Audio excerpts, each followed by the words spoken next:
Here's the question. Hola, bitches. Good day to you and yours. All right. Amorphophallus titanum. That is the technical name for the corpse flower, which is in bloom at the Arboretum at the Mount Holyoke College in Massachusetts. And despite it being known to smell like rotting flesh, people are flocking there to get a whiff of it. Now, not everyone agrees that it smells like a dead body. Some other descriptions include, and I quote, rotting eggs, a dead bird, and one of my favorites, a stinky diaper baking in the sun. Yeah, none of those accounts make me want to smell the thing. And I'm not alone. I'm not one of those people who want to smell things that smell bad. You might remember just a few months ago, we go down the road to Portland, where a local card shop canceled its Yu-Gi-Oh! Tournament after players, quote, failed to meet the hygiene standards they're expected to maintain. That's the professional way of saying that the players smell like hot garbage. Not just in person, but apparently what they do in the bathrooms as well. And like you said, for some of these guys in these particular card competitions, that is a strategy. Oh, yeah. Yeah, they will defecate themselves, knock you out of your game. Hey, look, man, I'm just telling you how the game was played. I don't understand it either. What? But let that sink in for a second. The tournament was canceled because the contestants smelled so bad. It's a freaking card game, man. Just damn. Now, not every memorable smell is an affront to the senses. Sometimes things smell good. Ozzy Osbourne, who died exactly 1 year ago today. There was nothing about that man that would lead you to believe that he smells good, but Ozzy was notorious for exactly that. He wore a cologne called Number 88, and people loved it. For all the things that Ozzy did in his career, those closest to him still go on about how good he smelled. All these things the man did are like, yeah, but listen, what you don't know is Ozzy smelled fantastic. Oh, no, that's part of his legacy, man, among everything else. And today, we're talking about smells, aromas, fragrance, reek. Some smells you just love, some smells you'll never forget. And that's exactly what today's question is all about.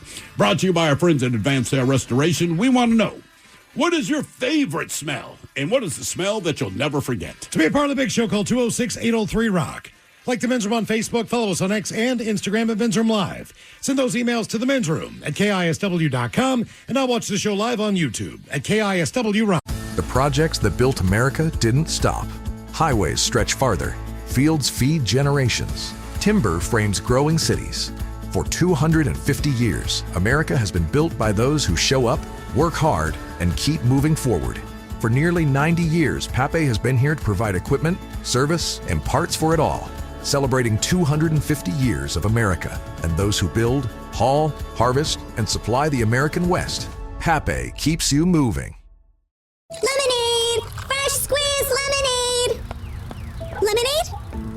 Oh, nuts. Is your business struggling to be seen? Not reaching the right customers? Yeah. Odyssey's here to help. Your one-stop shop for digital marketing. Wait, really? With targeted digital media, plus SEO, SEM, social, OTT, and more, we help your business reach the right audience and drive results. Whoa, hey, one at a time. Stop missing out on valuable customers. Visit digitallocalads.com to learn more about our local advertising solutions. That's digitallocalads.com. Okay, people, line starts here.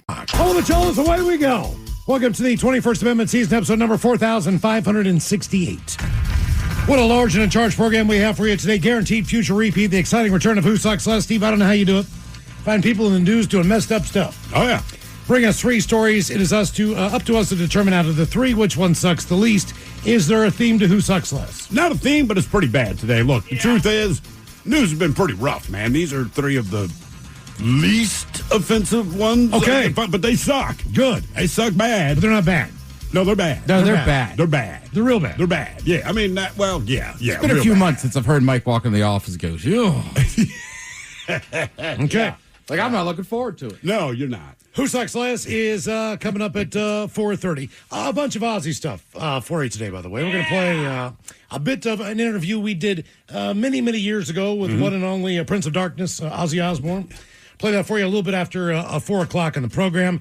It is Ozzy. You can understand him. He is fun to be around. He tells good stories. It's everything you think it is. 19 years ago. 19 years ago. That long ago? 19 years ago, So back that- in Hot 7. That was the first time we interviewed him. We actually interviewed him twice. Yeah. Yeah. Because Which is crazy. The second time we interviewed him, he had just put out a book. It was his autobiography. And for whatever reason, It was called... I don't know if it was I don't know if it was Ozzy's management company or whoever was in charge of his tours. it seemed like whenever he went on tour, in any like Ozfest, whatever, Yeah. all of those kicked off in Seattle. Did they? They all started here. Huh. So A even bunch of them do. Yeah. Just the way the It routing makes works. sense. It makes sense. Yeah. Sometimes they go north to Vancouver. Sometimes they It's head like a south. jigsaw puzzle. Start in the Basically, corner. Yeah, it's clockwise or counterclockwise. Yeah. You know, you're either going through Canada next, or you're going down to California. But we'll play a little bit of the Ozzy interview. Nothing but Ozzy all day on the show as far as the tunes go as well. And an Ozzy-inspired question. Yeah. And I Because believe... he smelled so good. Yeah. Look, he did smell good. I will say, when he came into the studio, he did smell good. It was just weird when, whether it's Castle, Nikki, all these different people, yeah. like, oh, Ozzy's coming in. And you're thinking they're going to say things like, man, legendary guy, fun to be around. All of that is true. But first thing they brought up was like, dude, you're not going to believe how good he smells. And until we met him, I'm like, what are you talking about? You almost feel like it's a setup. You know, like, dude, seriously, like, he smells so good. I'm like, Ozzy Osbourne smells good. Because, again, there's nothing about that man and his past and his career that you would lead you to believe that, like, that's a good smelling man right there. Castle told the story years ago, and I don't remember the exact order of this, but there's a studio in L.A., and Castle is down there doing an interview. I'm not sure if he was interviewing Ozzy at the time, which he's done many times. I'm not think sure he if was interviewing Nikki Sixx. He was. Because Okay, 6 a.m. all was doing their thing at the time. So that's what it is. So he's waiting for him, but I guess apparently Ozzy Osbourne had been in that studio or in the building that day. Or just doing something down the hall. Yeah, whatever it was. Whenever Nikki walked in, he's like, Ozzy is here. Where is he? And Castle's like, how do you know that? Kind of a thing. And he was known for his smell. Now, here's the thing. Ozzy's, and for a while, I don't know if anybody really knew what he wore. I don't know if he kind of kept that tight to the vest. You think he kept it a secret? If you smelled like that, and everyone said how good you smelled. Yeah, I wouldn't tell anyone. I mean, seriously. That's your some of those signature scents. scent. Some of those scents, too, are so expensive. I get the feeling You might his not was. just want to say, like, all right, this is what I wear, and people being like, Jesus Christ, it's $10,000. Look, I'm sure it was, and I get the feeling, this is just my guess. Knowing how Sharon Osbourne is, at least publicly, how we perceive her, I get the feeling she bought it for him for either birthday, anniversary, or Christmas, because she liked the smell, then he liked the smell and stuck with it. Right. Or he couldn't smell it at all. Sharon insisted that she liked the smell, and it was like, all right. Something happened. Either way, he wore it for over 30 years. All right. Every single day. And his scent is number 88, and that is by the London-based luxury brand Check and Speak. He Czech famously smell wore... like Czechoslovakia, Ted, if you're looking at it. Yeah. I'm looking it up. I know right you're a now. scent guy, yeah. He wore this woody and floral fragrance exclusively for over 30 years, drenching himself in it so heavily that people noted the strong, distinct scent that would linger in a room long after he left. As Nikki Sixx will attest. Exactly. They say that now, Check and Speak, the company has released a limited edition cologne in his honor. Fragrance was announced on April 29th of last year, or this year. It sold out immediately after. The bottle is priced at about $400.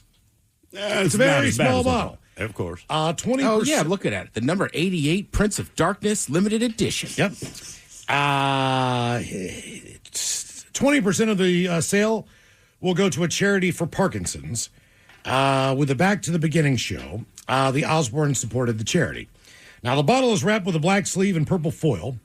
Note Osbourne's wife, Sharon, accompanies on the bottle. The note says, I don't know exactly how long Ozzy wore number 88, but I'm sure it was at least 30 years. As soon as he smelled it, he said to me, I'd like to smell like this for the rest of my life. And he did. Check and Speak share their thoughts.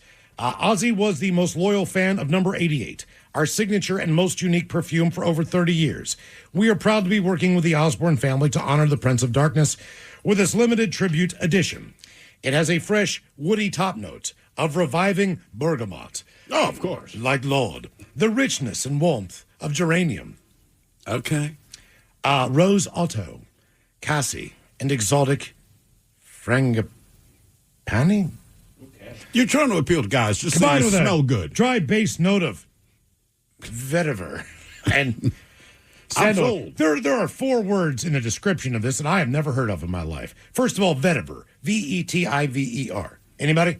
Wait, spell it again. Vetiver, Vetiver. Couldn't tell you. Frangipani, Frangipani. Sounds like the last name of someone I went to school with. Otto, Otto. What is that? I mean, I know, dude named Otto is a bus driver for The Simpsons. Yeah. It's also the name of the Syracuse Orangeman. Okay. Oh, yeah, you're right. Geranium. I know what that is. I know what it is. What does it smell like? That I don't know. What does bergamot smell like? Is that kind Tea? of orange or Seems like something? a fruit or of some kind. Lord Yeah. bergamot. Yeah, I don't know. Okay. Let's see here. Our signature scent, modern, timeless fragrance of sophisticated sensuality, perfect for that special occasion or for traveling. Or How about that? traveling, Yeah. yeah. It's very versatile.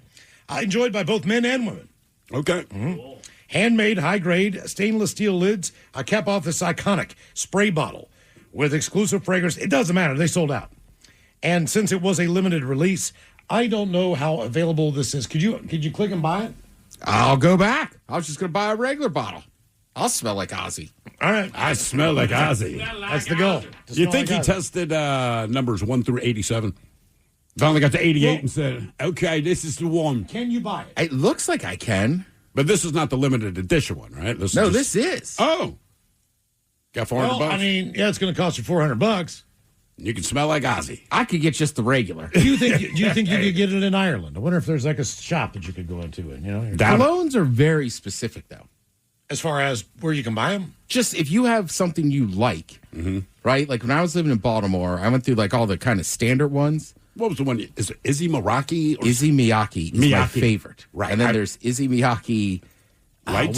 It's Sugar-free? like bold or something. All right. So a friend of ours, a friend of the show's, his wife used to work in that industry, and she was like, he doesn't wear cologne, and gave me a whole bottle of it. So I'm almost out of it, but I bet I've had that bottle for 15 years. Really? Yeah. So I don't wear cologne a ton anymore, but when I do, it's always Izzy Miyake. That sounds like a commercial. Okay, you I can don't always wear cologne, but when I do, it is Izzy Miyake. Well, and then I would also say there was a governor of Maryland, Paris Glendenning. God, yeah. And when I went to the opening of this Hippodrome Theater, I'm like interviewing people on the red carpet. He shook my hand, and his cologne was so good. Like the whole ride back to the studio, I kept smelling it. I was like, Jesus, what is this? Not a weird look. Did you say anything to him? Like, God damn, you smell good, man. I might have. I went to high school with this kid. Yeah. So I kind of had an in, but I was just like, Jesus, this is the best smelling man I've ever smelled in my life. Okay, so there's a bunch of different types of this.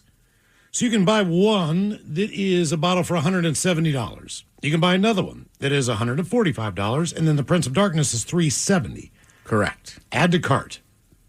You're going to buy some number 88 Prince of Darkness? Jesus, man. I mean, it looks like you can. Doesn't it? Yeah. Yeah. I mean, let's go. Even if you're on a waiting list. Something.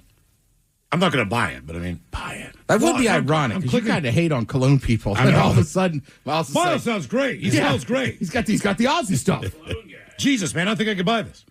Do it. Go, Miles. What am I going to do with a $400 bottle of cologne? Smell like Ozzy. Gift it to Ted. I don't like the guy, but he's got a point. I mean, okay. Ted would appreciate it. We both Man. know this. What if I just bought like the $180 bottle? Is it the same? Would I still smell like Ozzy? Are you I'll tell you paying what, for the packaging or are you paying for the... I don't know. That's what I'm saying because they got one for $145. I could buy a teeny tiny one for $6. Just a little tiny one. Was it like the little vial? Yeah, like the little one. $6. $6. Yeah, it, but that's man. like playing just the. But they got different names. This is called the Eau de Parfum. This was called the Cologne. It's like 3 different types. I don't know if that's the same one. I mean, as a man, I would generally go cologne, Yeah. Cologne? over, What is Eau de Parfum? I think, perfume. Oh, okay. So that's a lady. That's because it said it was unisexual for Aussies. Unisex. Unisexual means it goes both ways, men and women. In the bedroom. Yeah, exactly. Once you add well, Yeah, right, exactly. things change. Why do you wear it? Well, why would you wear it? That's why you're wearing it, right? By the way, someone on YouTube, Ted, says, Ted, if you can, get it at customs at the duty-free shop when you go to Ireland. I don't think this is like a bottle of. You know Jack what? Daniels. It's not a bad If call. they've got it, man. That's Well, the you know what cheapest they way you do? can They it. do have perfume and cologne. They typically. absolutely do. And I have a long layover in Amsterdam. Oh, man. I'll walk around and look at the duty free because I can actually be a duty free guy now, right? Yes, you can. Yeah, absolutely. Hell yeah! You guys Yeah. want some smokes? Just remember what Yes. they said. Just be good. Okay. So I don't know, man. I'm thinking about clicking on this thing. I just don't know if I would spend $370. You don't. You don't wear cologne. You do. I don't. What if it's spend that much money on something that you don't What wear? if I sit here and you guys are like this? Just guys, it smells awful. You need Well, to go. then you smell awful. I mean, that's it. Well, Either but you I wanna smell spend- good or you smell I bad. don't have to spend $370 to smell awful. You can smell a roll awful of for the I free. do that all by Miles. myself. What if you buy a bottle of alcohol and you think, oh, this just tastes awful? You still drink it. Correct. But you don't look. I would not keep wearing cologne that I don't think smells good. I But wear we've had aftershave. horrible bottles of booze, and we still drank it. Yeah. We bitched about it every shot we did, but it still gets you where you're going. In the end, I just want to be buzzed or drunk, right? So even if it tastes like ass, it's like, all right, but I got there. The cologne, like, I just smell. Maybe that. he'll get ass. Actually, you know what? I do take the light rail, so I would get about just to spray other people. Yeah. Like, hey, brother, since you got on, let me give you this. Yeah, let me help you out. Yeah. Yeah, bud. God damn, man. Okay. I don't know. Did you just pee your pants, or what's going on?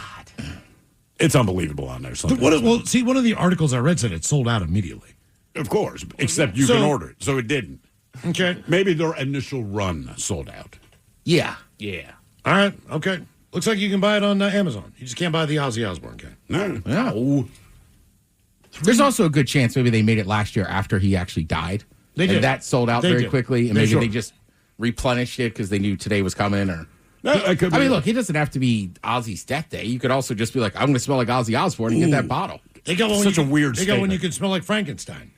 That's crazy. How did they know what Frankenstein smelled like? Because he's made of dead Yeah, people, they Mike. call it So he frankincense. smells like a corpse. Frankincense. Jesus Christ, the guy was constructed from dead bodies.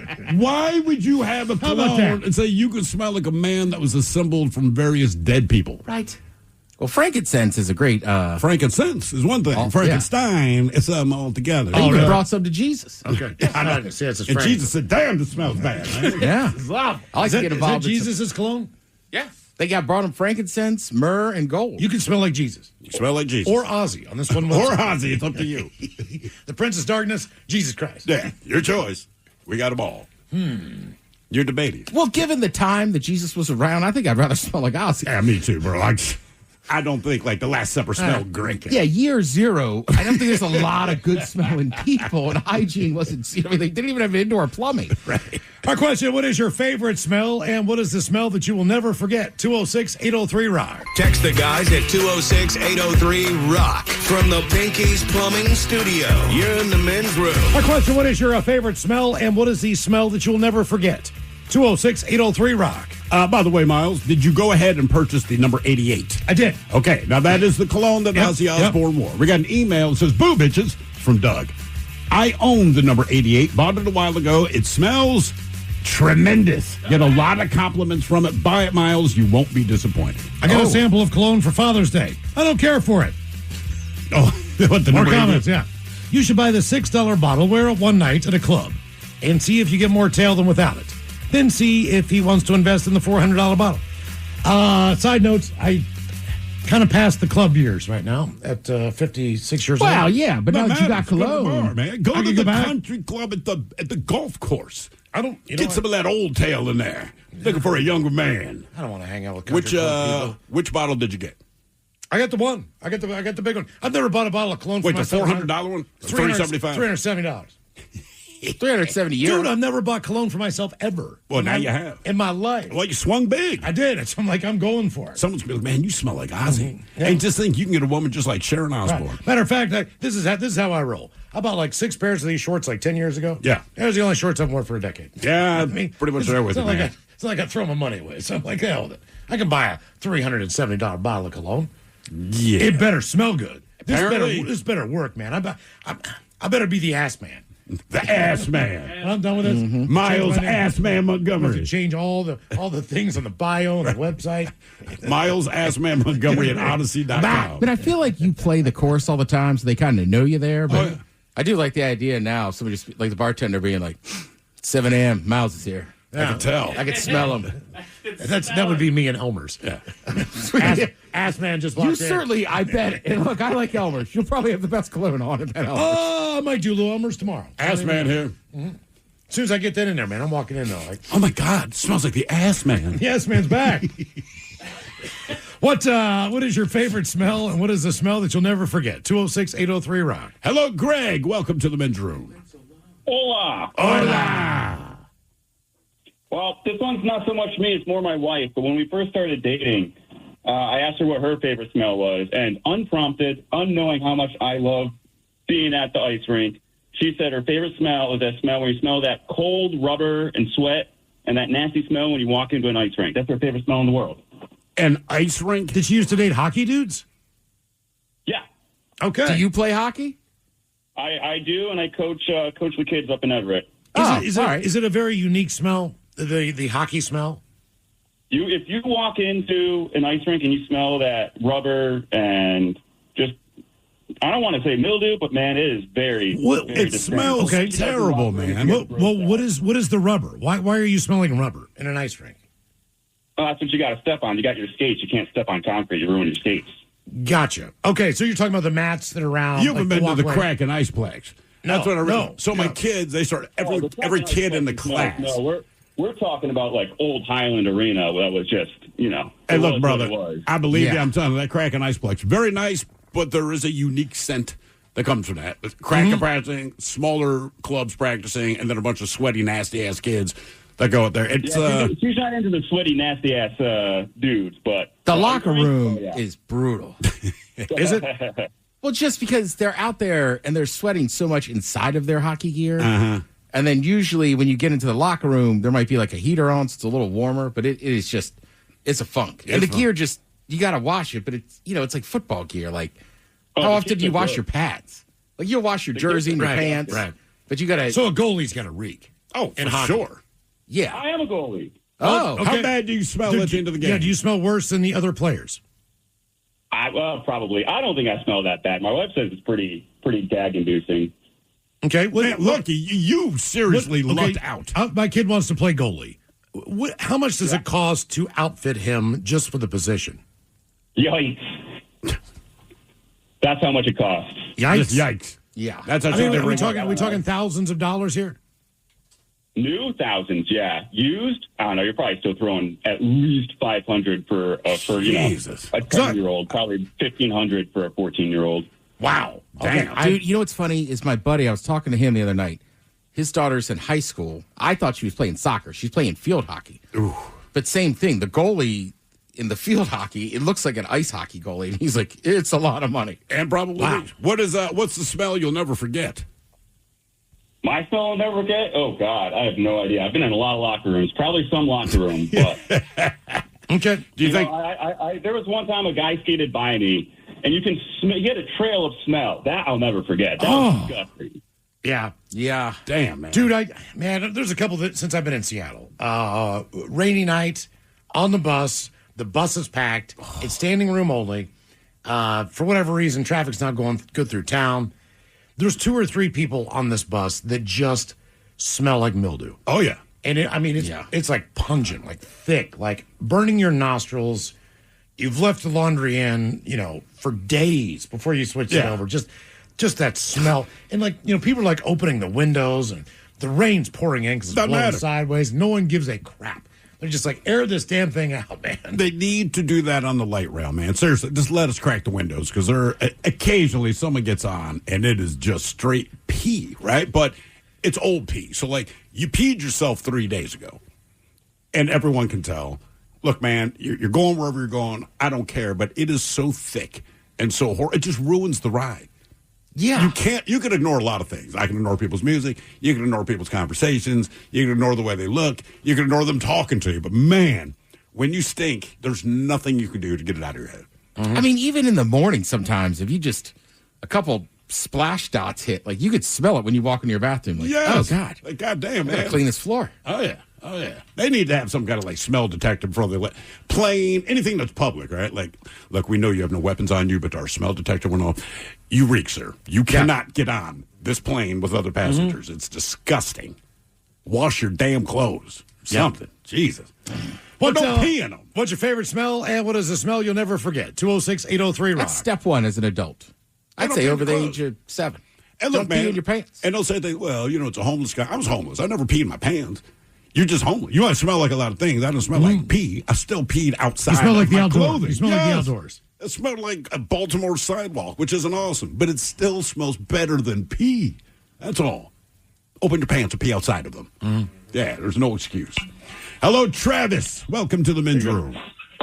Hola. Hola. What's up, gentlemen? All right, Travis. Not bad.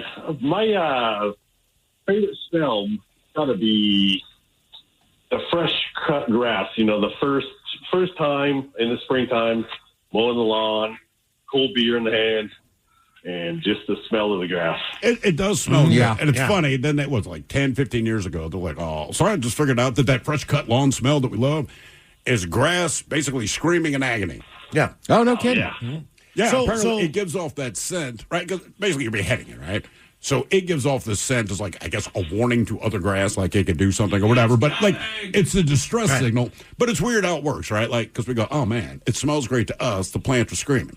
Flip side is, if there's a pile of dog ass on the ground, a fly will eat it. When bees puke, we're like, that is delicious. Like, See, my thing is not grass in the spring. Mine is in the fall. For whatever reason, because of football season. So the first time they cut the just where your memory goes. because they leave it long sometimes in the summer so it doesn't fry out. At least they did where I played. And then they'll cut it like right after a couple rains happen. Yeah. You don't practice on that field. You just play on that field. Yeah. And they cut that thing, man. And it was like and they limed it. So it was a grass field. So Yeah. the combination of that, the smell of lime and the smell of cut grass, and I know it's going to mean pain, but for some reason, like it's a good smell. It's just like, all right, let's do it. You know, like, I mean, Yeah. you're doing all the 2-a-days practice. Like, this is the time where let's get this thing going. It's at least that field just had that smell to it that I played on.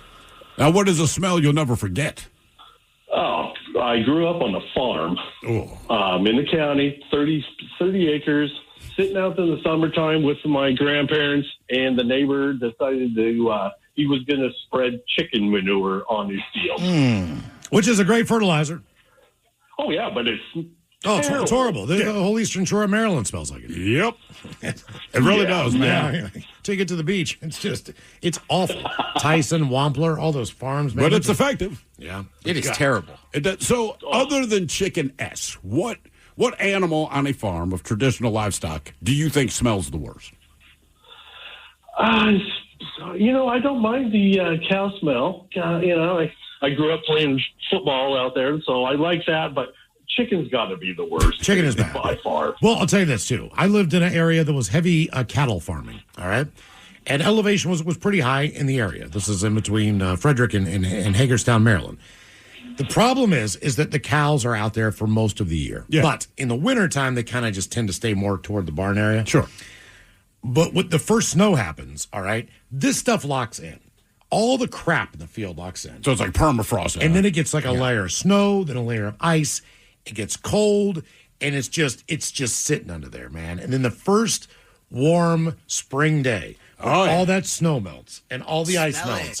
Those patties just start cooking, and they have just been waiting. And I mean, you get one whiff of that, and you're like, I went to a minor league baseball game, and I was like, I don't know if I can sit out here and watch this thing. Frederick Keys. Yeah, like Hagerstown Suns, one of them too. I'm like, this is horrible because it was right by the farmlands. Different animals, man. And I always forget about And it was this, $3 right? beers. So Like anytime we go to the zoo, there's some mild excitement. Like, cool, I haven't been here in 3-4 years on average. We walk in and look, elephants smell the way they smell, but predominantly it's elephant poop. And I go, it's not necessarily the elephant, it is what they've done. I don't know what it is about gorillas, brother, but like any zoo The I've been primate, to, yeah, it's brutal. oh my God. And it's like, it's not the poop, it's just them. And I always forget until you turn the corner, right, to the primate paddock or whatever, and you're just like, I don't even want to go in here, man. Yeah. It smells so bad. I know where they put the poop at Woodland Park Zoo. They put it like up on the side near 99. Sure. There's a little trail that runs down through there. And the other side, there's a couple bridges that go across that could take you to Green Lake. But this is on a trail. And my neighbor, this is when I was in Wallingford, he grew the biggest tomatoes, the most beautiful tomatoes I've ever seen in my life. He had this planter box. And so we're starting to talk, and I asked him, I said, man, you got amazing tomatoes. I'm gonna build a couple planter boxes and see if I can hook this up. And he's like, look, man, he's like, every year the Woodland Park Zoo, this is when they had elephants. They will let you take some elephant dung. Yeah, they want you to take as much as you can. He's like, the reason that my tomatoes grow so well is because I go up there and get that crap. Yeah. Once a year. So he's like, I'll tell you the day. He's like, so he told me the day. I did not go, of course. But he brought some extra for me. Oh, that's nice. Oh, nice. Right, exactly. Brought you some extra He did. ass, man. Which I was like, dude, really? He's like, man. He's like, I knew you would never forget. It was like a Tuesday or something. Yeah. I was like, yeah, I was at work anyway. But he brought me a big old bag of elephant crap. And I put this in one of my boxes. How bad did it smell? Here was the thing. It did not smell that bad at all. I turned the soil a couple times. I planted the tomatoes. Everything happened that happened. I mean, boom. Beefsteaks, cherries, the whole deal. The thing was like 2 or 3 years later, I go to really turn that bed over with a shovel because, I just really wanted to turn the soil over. And I hit a clump of that elephant crap that I'd buried down in there. And it smelled exactly the same as it did 3 years ago. Really? Yeah. Huh. It was like a ball that I just missed. Yeah. And I had, really blended it in. And I was like, wow, man. And the tomatoes just did the same thing again. I'm like, this is some powerful. I mean, that's also how poop is just terrible. Like when I was a landscaper, we specifically always told people, like, you got to pick up dog poop in your backyards. Yes. Right? When you're doing private houses.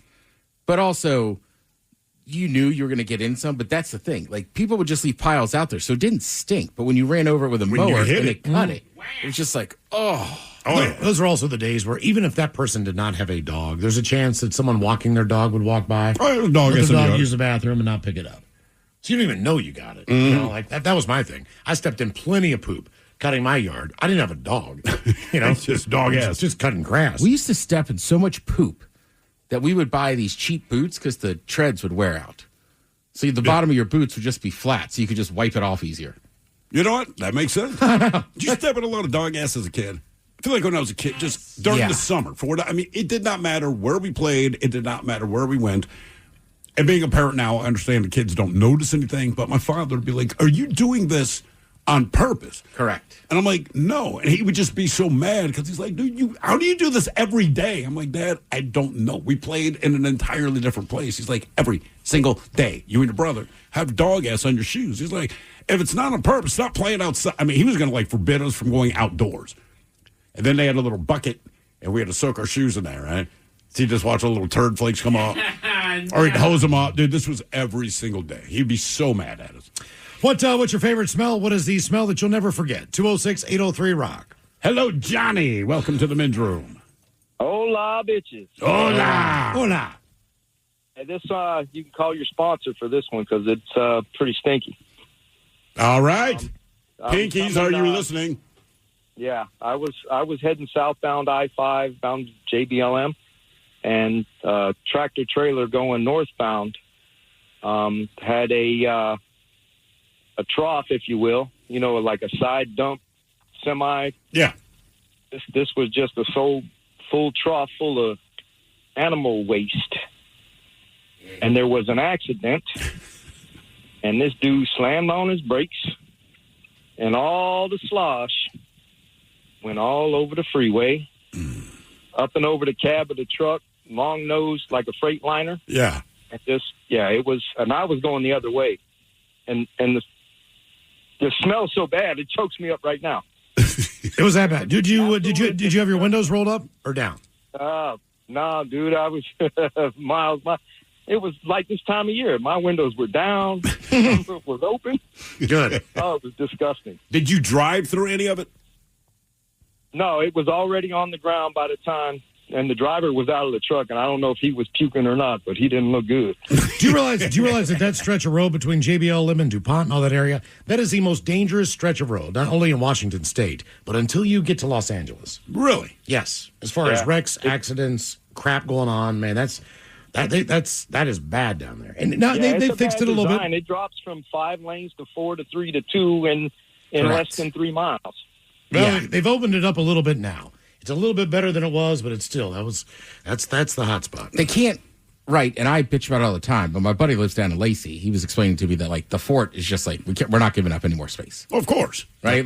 So it's that's why I think it's 3 lanes now, but it's still always packed when you go from 4 to 3. Of course, which is the opposite of the death trap that is to me the Ballard Bridge. Mm-hmm. Let's open it up to more lanes. Are you talking about the Aurora Bridge? Or the Aurora Bridge? Oh, the Aurora Bridge. I hate driving on that's a death 2 trap. was bad. That's 3 a death trap. is terrifying. Right, I'm just why did we go to 3 on the bridge? They're just waiting for someone to die. You stopped the ducks because a duck went off the bridge. Well, basically, and then you made the decision. You know what? Let's add another because line. of that. Let's make it more crowded. See if we can kill. Yeah, people. the Ducks had to shut down, and then you made the bridge more dangerous. Right. I'm just like, okay. Yeah. All they did was they lost a wheel. It was a mechanical accident. Right. Had nothing to do with the there Ducks was a themselves. driver. Nothing. It was a freak thing that happened. Right. Unfortunately, someone passed on. They're trying to kill people on their own. I'm convinced they are. Yeah, man. I mean, the Ducks are a World War II landing craft. Yes, exactly. Sure. They're heavy. Right. What's your favorite smell? What is the smell that you'll never forget? 206-803-ROCK. The shenanigans continue. This is the men's room with Miles and Thrill. 1 year ago, Ozzy passed on. We'll play a little bit of that Ozzy interview coming up at 4:05 on the program in honor of Ozzy and his amazing smell.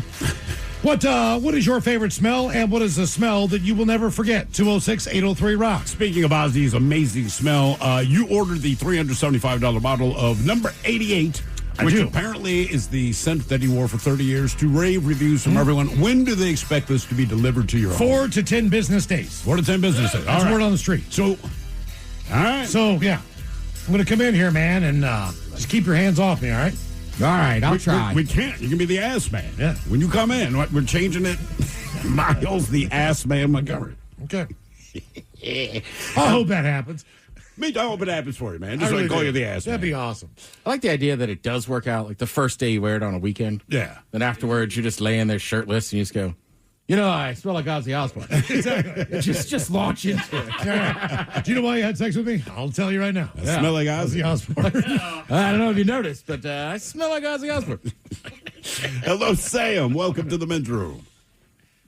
Hola, bichola. Hola. Anyhow, you should leave. Okay, so I got two favorite smells. The first one you guys might be familiar with. It's Black and Mild cigars. Oh. If I smell a guy smoking them, I will turn my head to see if he's cute because it's like kryptonite when I smell it. I agree 100%. What about a Swisher Sweet? Is it strictly No, black it's and mild? black and mild. If it's filled with You know. herb, yes, but we use the Black and Milds afterwards because we used to skip class and then smoke the Black and Mild to what we thought would cover up the smell. Okay.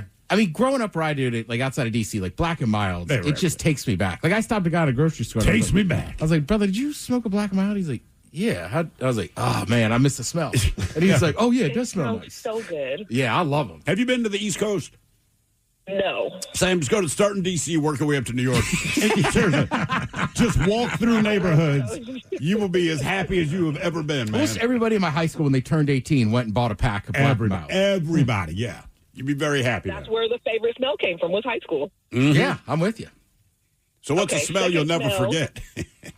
Well, this is something other people don't like and might not forget, but I personally like it, so it's a little bit different. But I used to work at the salmon booth at the powwow every year, and I was the cashier. So all day the smoke would be like wafting on me, and they use a special kind of wood when they smoke salmon. And for days, it doesn't matter if you shower, wash your hair, you're going to smell like smoke. But it's like a smell that some guys like. I like it, and they say like, ooh, you smell like you've been camping. Like, it's like a kryptonite to some men. Okay. So I like that. Yeah. Is it a if I'm smoking a black and tan and I happen to smell like mild. black and mild and a smoked fish, I got a shot. That's what you're saying. If it's the powwow smoke, not necessarily smoked fish, because it's the powwow smoke. They also mix in like certain like medicinal herbs and stuff to like smoke the salmon and make it taste good. So it's specifically powwow smoke. Now, do you know what their ingredients were for their smoke? I've seen them, but I don't know what it is that they use. That's like different cooks have their secret blend of like spices. Sure. There's certain blends of, like I said, medicinal plants and herbs and seasonings that they'll soak the salmon in before they put it on those like spit things that stand them upright next to the fire. Oh, yeah. Yeah. Okay. They say some use sage, red willow bark, bearberry leaf. Okay. The cooking wood. Yeah. And like I said, alder. even if you wash your hair and shower, you're still going to smell like Sam, it for a few days. But it smells good. Now, did other people like you like the smell? But did other people compliment you? Say, I don't know, you go to the bar after a shift, and they're like, Guys say, I like it. You smell like you've been camping. I'm like, oh, I was at the powwow. I bet. I bet it's Madrona. Why do you think it's Madrona? Because it's a very unique tree to this area, All and right. it really doesn't spread out too much more. What does than it here. smell like? All right, you've seen them before. They've got more of a red bark. And All right. they're very. Is there a smell to Madrona? Yeah. I don't know as far as walking up to the tree and smelling it, but if you, That would be a weird look. if you smoke with it, Well, and she brings up a point too that like she liked the smell, right? Because like I went to a couple things down at a couple formals at Wake Forest. Yeah. So if you stay up late enough, or you're up early in the morning, you can smell the tobacco. from some of the old school. I thought it smelled god awful, but people really? that go to that school or grew up in that area think it's like the greatest smell in the morning. Yeah. Are they nose blind to it, or they legitimately like the I smell? think it's just because they've lived there, they've gotten used to it, and it reminds them of Smells like familiar. how mornings smell. All right. I thought it was awful, but if I called my sister-in-law right now because she went to school at Wake Forest, she'd be like, "Oh, it's the best." Really? Yeah. Huh. I don't think I've ever just smelled tobacco growing. Well, I think it was a plant. Oh, the tobacco. Yeah, there's not a whole lot of plants you move next to and go, ooh, I love that smell. If it's not a bakery, right? Like we all like sriracha, but apparently is it California where they're like, you need to shut this place if you're near down. the plant? Yeah, they're like, shut it down. It smells terrible. What is your favorite smell, and what is the smell that you'll never forget? 206-803-ROCK. Hello, Chris. Welcome to the men's room. Hola. Hola. All right. So, favorite smell is fresh baked bread. I have two specific ones: cinnamon rolls and a good apple fritter, man. All right, that's fair. I don't know if I've ever smelled a freshly baked apple fritter. It's awesome. Is it? It's awesome. Yeah. Where did you smell this? Just at a top hot. Oh, okay. Oh, yeah. All right. Yeah, Oh, my wife you made gotta cinnamon you gotta bread, get to like- these bakeries early. Yeah, like 2 or 3 times a year, my wife will make cinnamon bread, and it's fine. The smell is fantastic. She'll eat most of it before I even get a chance, but it is a very good smelling home when she does it. I remember it's just the smell of a pizza parlor. Oh yeah, as a kid, that's one where you walk in, you're like, I'm eating pizza. Man. Smells like pizza, brother. I'm going to get a pepperoni pizza. Yeah. And look, this might be mental for me. I think grills smell different in the fall. Like if you're going to a tailgate, I'd be like, smells like a tailgate. I think it does. I don't know if it's because the air is colder, it does something Or different with the crisper, I smoke, don't know. but you're right. In the fall, it always smells good, but it smells better in the fall. It smells like a brat's coming your way. What about that? Is there a smell you'll never forget? Yeah, so I was 7 or 8, raised by my mom, who was an alcoholic. No worries, taught me how to be a successful drinker. But okay, and she takes me and her boyfriend to the last Grateful Dead concert at PIR down in Portland. Okay, all right. I will never ever be able to forget what I smelled that day. My God, body odor, patchouli, marijuana, puke, and farts. It's funny. all together. I was going to say Along with patchouli and weed. Occasional for sure. grilled cheese sandwich. Right. Yeah. That sounds about- Actually, as I get older, patchouli is not as offensive as when I was younger. I still do not like it. It Really? just smells like pretension. I don't know. It smells like pretension. Yeah, just like whoever's wearing this. Like, I think it's a unique smell. it's definitely unique. I really don't mind it as much as I used to. I think the people that I knew when I was younger, they were a little bit more heavy-handed with it. Maybe that's what ruined it for me. But I mean, as far look, as you might be the greatest guy in the world, and yes, I am making just a gross generalization about who you are as a person. But when I smell it, I'm like, I don't like this phony piece of ass. Even if they end up being cool, then I feel bad. Like, I hate the way they smell, use but it it's a lot, cool dude. They use it a lot in beard oil and like other things that Yeah, people use. I tried to avoid it. They do, but on its own, I'm with you. It has a very unique smell. Like I buy these matches that smell like certain scents. Yeah. To cover up poo. And, I mean, seriously. So what, you basically have like flavored matches? Yeah, they're like different scented colored matches. So you have like a pack of matches on your toilet? If I went in there and laid one down, I could just... Are they all different in the pack? So each one is a different package. I will say the brand because they sell out and I love them. What kind of flavors or odors do they have? So one of them is patchouli. Okay. I will wait because it comes like a sleeve of 5. I will wait until I have to use that. That's okay. Because I'm just like, I don't like this smell. What are some of the other ones you've had? They got like a sandalwood. Really? Oh, yeah. So you just light the match, blow it out, and... You literally light it, blow it out, sit it down, and as it burns, it gives off... It's almost like a tiny little incense. So basically it says, I have pooped, but you wouldn't know it if you didn't smell the match. Correct. Yeah. And I would recommend, I don't know, if kids are in college, it covers up a lot of smells. Okay. Now I could use those for me, brother. I ain't lying. French vanilla. I'm looking. Yeah, What else we got? French vanilla one's good. I got to get that nickname going again. Okay. All right. What other smells are there, man? There's French vanilla. Oh, they got all kinds. They got jasmine and frankincense and French vanilla and something else. Frankincense. We're back to Jesus again. Yep. Trendsetter. Yeah. He didn't even know it. Okay. So those are the poop matches. They're not called poop matches. They're not, but they sell out so often, I don't like to say the name. Really? They're not called poop matches. Who knew? Well, that's not why a great sales pitch. I mean, you don't just sit there and hold a match as incense. So they got to be just used for that one thing.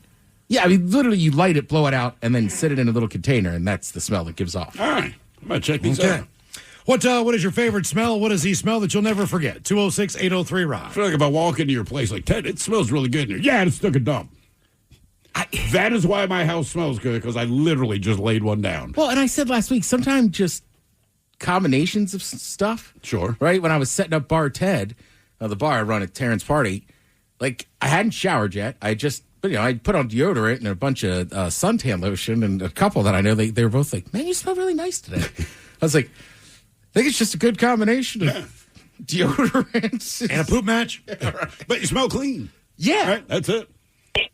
Hello, Lucas. Welcome to the men's room. Liquor and whores. Liquor and whores. I was thinking about that being my answer. The smell of liquor and whores, yes. Yeah.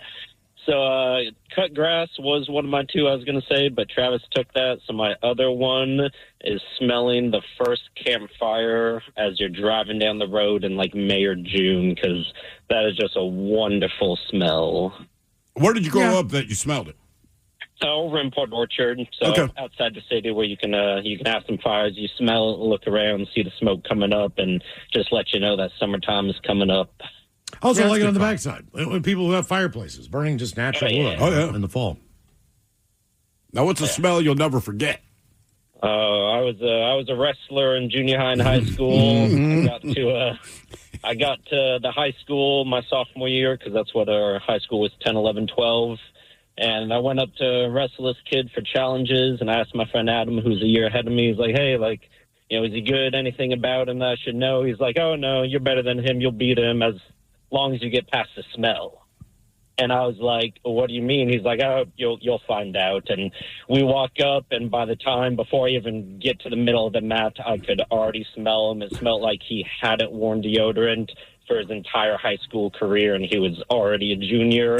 And I had never been so just ready to finish a match, pin him, and get off the mat as quickly as I could as that was that match. Did you? I mean, did that inspire you? Or was it like a hindrance?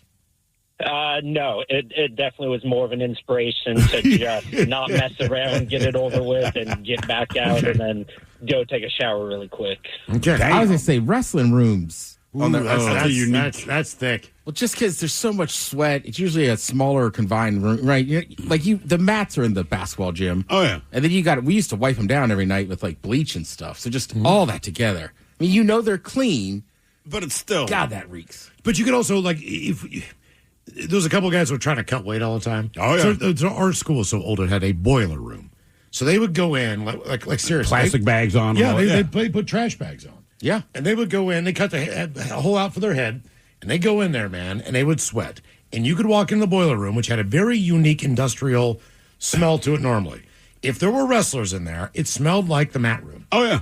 I mean, it smelled exactly like the mat room. Like it was just coming out of their pores. MRSA or whatever the hell it is. Dude, I knew a guy. Remember, like the baseball jackets that basically like wearing trash cans, but they were supposed to make you sweat. So he was a wrestler and he was really good. But people would always kind of give him crap about like, oh, wrestling's gay or this or that. Yeah, I saw him one time at lunch just open the corner of it and just pour out some sweat on people. God. I was like, damn. What is your favorite smell, and what is the smell you'll never forget? 206-803-ROCK. Hello, Eric. Welcome to the men's room. Hola. Hola. Favorite smell has got to be when you come home, usually in the fall or winter, and you've had the crock pot going. Oh, man, it doesn't matter what you put in there. That's a winner, dude. You're not wrong. Chicken, it doesn't matter. Pork. Me and my buddy Matty C, we used to say it's like coming home to a warm hug. It is. It really is, man. Anytime my wife says, I just threw this in the crock pot, because in her mind, she's saying like I'm being lazy, right? Yeah, just threw it in the crock pot. In my mind, I'm like, that is awesome. No matter what when I get home, I'm going to What is your favorite crock pot food? She does a shredded pork in there, man. But she adds like a shoulder and you pour it later. Pull it later. But whatever she adds, I don't, because it's not just pig that you're smelling. I mean, you walk in and your nose is happy, your mouth is happy. It's great. I like stew too. I know it's boring, but I don't care. But it does smell good. Almost anything you cook in there's going to smell good. A couple carrots, maybe some celery. Mm-hmm. Well, it's a smell you'll never forget. I haven't smelled it yet. I just ordered last night a can of fermented Scandinavian fish called surströmming. Why did you do that? Did you lose a bet? It popped up on my feed, and I thought, what the hell? Why not? And you said this is in a can?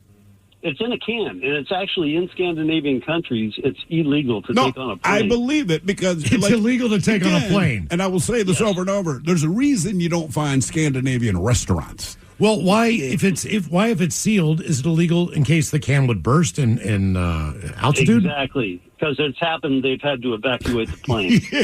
Have you guys seen videos of people that are cracking these cans open? No. It is probably the most sickening thing. Like, he's not kidding. What is it called again? You're not going to spell it right. Why did you want to do this? Is it just for the experience of doing it? Have you had it before?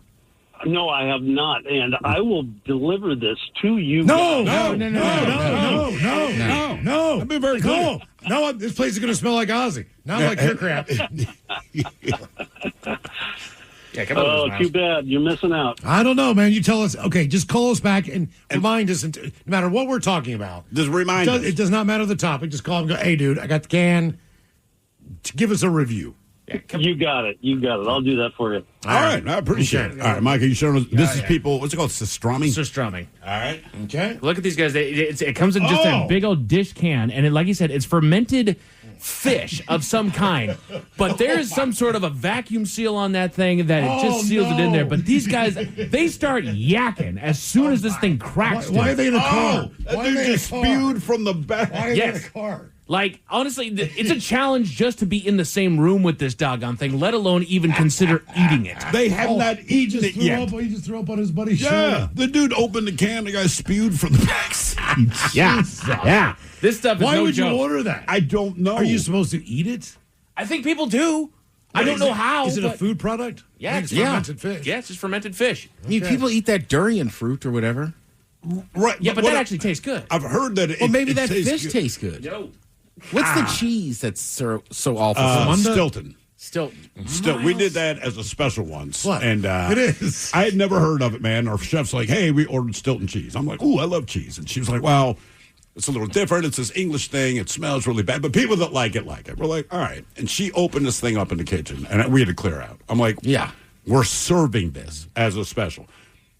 You would not believe how many people ordered it. I can't explain it, man. I was so glad. I think it lasted 2 days. We finally got rid of that S, and it's like, can we never, ever do that? We smell some weird stuff in the kitchen, man, but that stuff, it smelled like dead feet. It kind of tastes it. It tastes the way it smells. Fermented cheese. Miles. Get it? What's your favorite smell, and what is the smell that you'll never forget? 206-803-ROCK. Want a zero sugar sweet treat with a little kick? Grab Sparkling Ice Caffeine Soda Shop. Bold flavors like cherry cola, root beer, and orange cream with 70 milligrams of caffeine for the perfect afternoon lift. Find it online or in the sparkling water aisle. For most businesses, sales tax is hard. There are over 11,000 tax jurisdictions in the U.S., each with its own set of rules. How do you stay compliant as you grow? Easy. Numeral. Numeral is the AI-native sales tax solution. We handle all your registrations, ongoing filings, rates, and exemptions, so you can do what you do best. Build your business. Sales tax is hard, but Numeral is easy. Go to Numeral.com today to speak with one of our sales tax experts. That's Numeral.com. Lemonade! Fresh squeezed lemonade! Lemonade? Oh, nuts. Is your business struggling to be seen? Not reaching the right customers? Yeah. Odyssey's here to help. Your one-stop shop for digital marketing. Wait, really? With targeted digital media, plus SEO, SEM, social, OTT, and more, we help your business reach the right audience and drive results. Whoa, hey, one at a time. Stop missing out on valuable customers. Visit digitallocalads.com to learn more about our local advertising solutions. That's digitallocalads.com. Okay, people, line starts here. Part of that Ozzy interview coming up here in just a few minutes at 4:05 as we honor Ozzy Osbourne on the 1-year anniversary. Inspiration for our question, too, about smells, because Ozzy wore that famous cologne that everyone loved. Number 88. Number 88. Got to tell you the story, though, real quick, out of Oregon. An Oregon card shop had to pause their, is it Yu-Gi-Oh tournament? Yu-Gi-Oh. Yu-Gi-Oh. Over smelly players who won't stop mistreating the restroom. They say a few bad apples spoiled the bunch, and it appears a few smelly players are also enough to ruin it. And the tournament's at a card shop in Oregon after the store announced it was putting them on hold due to the impact foul odors and dirty bathrooms linked to the events and how they were having a bad effect on their business, Yelp reviews, and everything else. They say trading card games are deeply rooted in the so-called nerd culture that attracts a pretty diverse group of people from many walks of life. The community may defy the long-standing cliches concerning overweight neckbeards who live in their mom's basement, but the fact is, it's a big business, and it means you're inevitably going to encounter some people who perpetuate some of the negative stereotypes. And this includes some of these players, to the point where multiple companies that oversee card game tournaments have instituted rules involving cleanliness. Damn. I mean, come on. For an example, the rule book for Pokemon tournaments states players are expected to maintain a socially acceptable level of hygiene. Magic the Gathering, attire that either has obvious stains or odor may result in penalties. But you can expect to be clean when you enter our tournament, according to the Ugoi or whatever it is card company. So they're trying to get these guys just to bathe and not smell so bad. This was down at Kronos Games and Gifts in Beavertown, Oregon. Mm-hmm. They basically shut the tournaments down for 2 weeks until players would reportedly, hopefully, come back in and be cleanly because of the reviews on their players and dirty bathrooms. Yeah. They were getting negative reviews. So they had to cut it off for a couple weeks. Come on, guys. You can do better than that, man. You need women around. That would change everything. You would hope so. What is your favorite smell, and what is the smell that you'll never forget? 206-803-ROCK. I'm just saying, if it wasn't for trying to attract women, I think a lot of guys would be a lot worse off. I think all of us would be. Yeah. No doubt about it. Hello, Shannon. Welcome to the men's room. Hey there. Hola. Hola. So mine is no longer, unfortunately, but my father was third-generation engineer for the Pabst Olympia Brewing Company, and the smell of yeast in Tumwater Valley was the best smell on the planet. You like it? Okay. I do like that smell. Brewer's yeast, for sure. It's different. I loved it. Now, let me ask you Absolutely this. loved it. Do you love Pabst Blue Ribbon? Of course. Okay. PBR is one of the best. Is it? Is it really? I believe so. Okay. Well, like when the Red Hook Brewing Company was by me in Fremont, their original one, it smelled like bread. Yes. Yeah. I mean, That's exactly what it smells like. Yeah, Yep. it smelled like bread to me. I Brewing has a few different stages. Correct. Yes, very correct. Right. So, like, there's a part of that process that is very nasty. Yeah, and yeast. there is. Like, throw a little test. If you've ever been in a bar or restaurant when they're cleaning out those That's a different. the barred lines, tap those line. yeast snakes. Oh my God, is that bad? It really is. The color's It smells like disturbing. wonderful. It smells wonderful like the bread. color. You know? It smells so good. So, what's the smell you'll never forget other than the brewer's yeast? I'm going to say high school football season. The smell of the air when high school football's starting. Okay, so not the players themselves, but just the general smells. Never, no. Yeah, the fall smell there. Yeah, okay. Yeah, Just want to make sure. No. Yep. Now, did you ever consider becoming a beer brewer yourself? Well, when Miller took over the brewery, my sister went to work there, and a lot of people went to work there, even though they didn't stay for very long. But I considered it. Where did you say this was too again? Where's the plant? The Olympia Brewery, the Pabst Brewing Company that was in Olympia, Washington. Oh, it was in Olympia. Okay. Yep, it was in Olympia for years and years and years, forever, actually. Why isn't Olympia as popular of a beer as, let's say, Rainier? Have you tried it?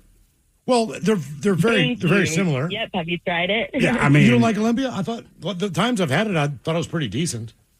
It's just a standard American lager. Stubbies, man. Only Stubbies were where it was at. Okay. Yeah, Olympia just, man, to I'll me, drink one if it's one of those kind of bars that just like, we just have Olympia. that's what we've got. Sure. Well, I will drink it, but it would never be my first choice or second. All right. Third. It's just, look, this is what you've got. Mike doesn't like Heidelberg. I love Heidelberg. I think it's a great beer. It's not that I don't like it. I can stomach it. It just I can stomach it. It's like saying I'm just like honestly cauliflower. I don't. I'd like to switch to something else after one. After two, I'm done drinking. I will say Olympia though.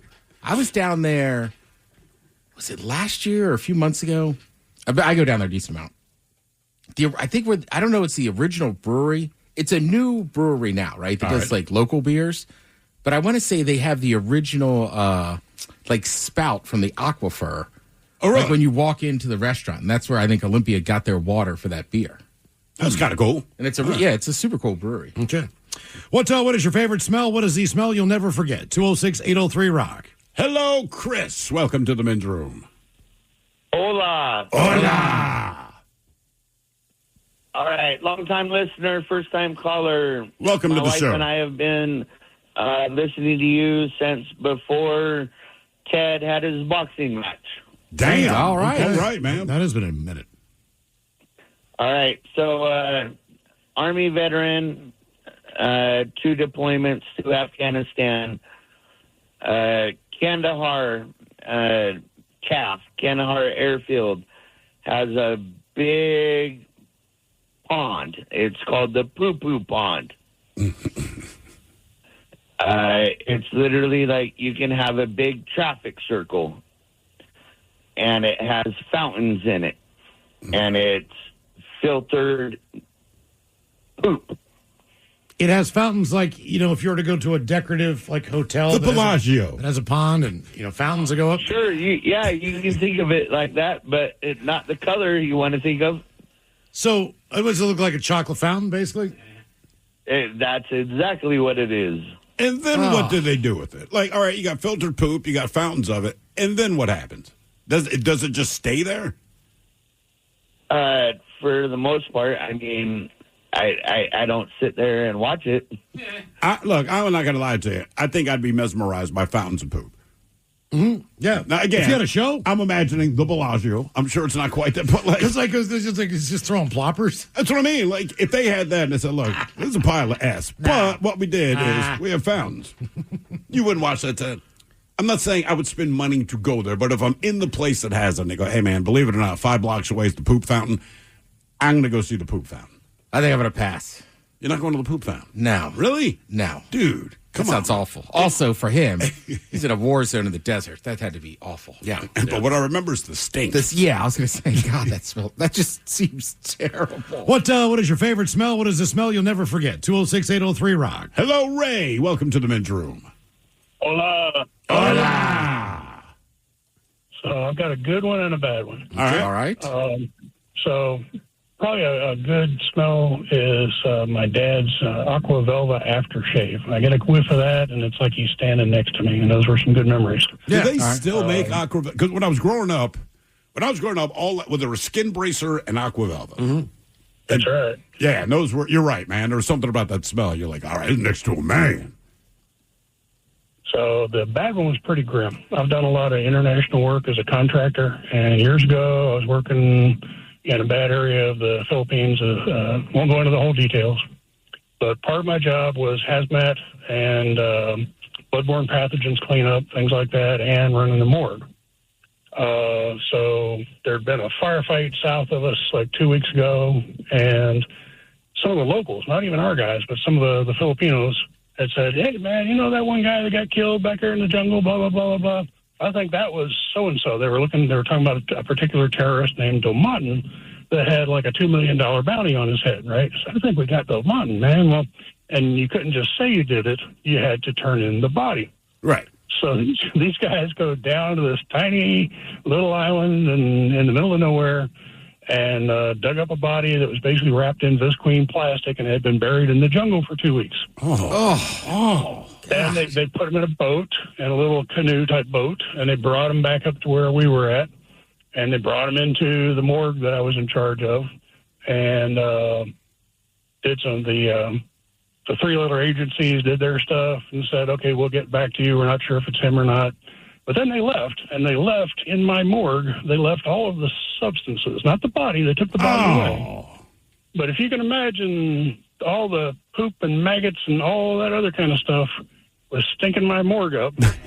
And I had to get my team of my guys, like, suited up in Tyvek suits with a steam cleaner to go in.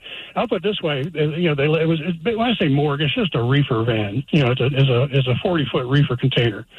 So, but when you open the doors, my nose started to burn about 10 feet away from this thing. So I pray that I never, ever, ever have to smell anything worse than what we called the rotten tomatin. Did it end up being the guy?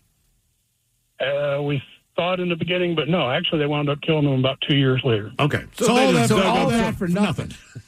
Yeah, well, I wasn't going to see any of it anyway, but... Still, man. Yeah, it would have been nice if it was the right guy, but I applaud their entrepreneurial spirit. Mm-hmm. I guess that's what you could call it. Yeah. I'm an entrepreneur. I dig up bodies of suspected terrorists. Sometimes I'm right. Sometimes I'm wrong. Yep. He was talking about aftershave on his dad. I wear this stuff called, or just after I shave once a week, Clubman. Clubman? Clubman because my barber growing up. But you said you're not much of a club guy. Well, I said it's Clubman. Aftershave. It's Ass man, Clubman. Yeah. I'm so confused. I'm going to be Ass Man when I get number 88. Right now I'm Clubman. Just Clubman. And they got one that is rum flavored. Flavored or scented? Well, it depends on how you want it. It smells like rum. All right, Kitty Dukakis. You can knock it back and get rid of it if you want to. Yeah, I got the regular and I got the rum flavored. So I got a couple different varieties. But it's just, I don't know. It's just got that old barbershop smell. Sure. When I was a kid, I had to go to this place. That's what they use. So I bought it. Because he was drunk on rum. Okay, let's see here. Drunk on rum. Yeah, that's it. Yeah, I mean, it looks like a rum bottle. Mm-hmm. It pretty well does. So 1 year ago... using rum as aftershave and you just don't know it? I know what it is. It smells just like rum. It really does. We need to check I your... think I might just be slashing rum. That's what I'm saying, man. It's pretty well what it is. It's all we're all involved in the drinking culture, but that's taking it to another level. Yeah, man. Exactly. Bro. Who's the alky now? Dial it back. Right, exactly. Just shaving. Right.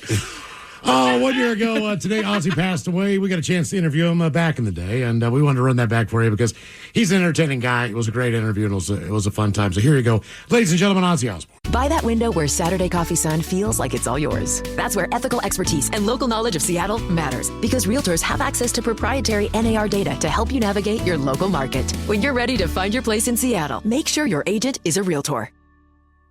Smiles and Thrill, the men's room, 99.9 KISW. Ozzy Osbourne in studio. Prince of Darkness arrives in Seattle on a bus. Yeah, I mean, it's good fun, because, I don't drink or get messed up anymore, so when I fly, I've got all this time to kill, So I can lie on my bed in the bus. Right. And just watch TV for about 90,000 hours. Well, you're giving yourself a little bit of time in between shows on this tour. We did notice that, so you have a little time to rest. Me doing like 3 or 4 on the runnies.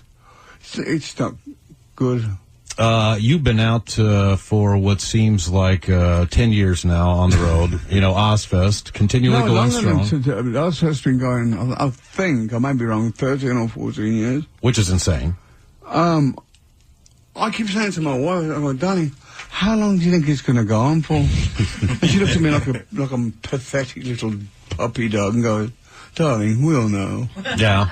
But I guess it's got to be nice to be out with the new album, and now the focus is kind of like, I know you went through the thing with the Osbournes and everything else, but now it's kind of back to the music, and the music is successful. It's like that. I never really took that thing like the Osbournes on. I just did what they asked me to do and accept the cameras. At first, it was a bit of fun, but then after it became mega.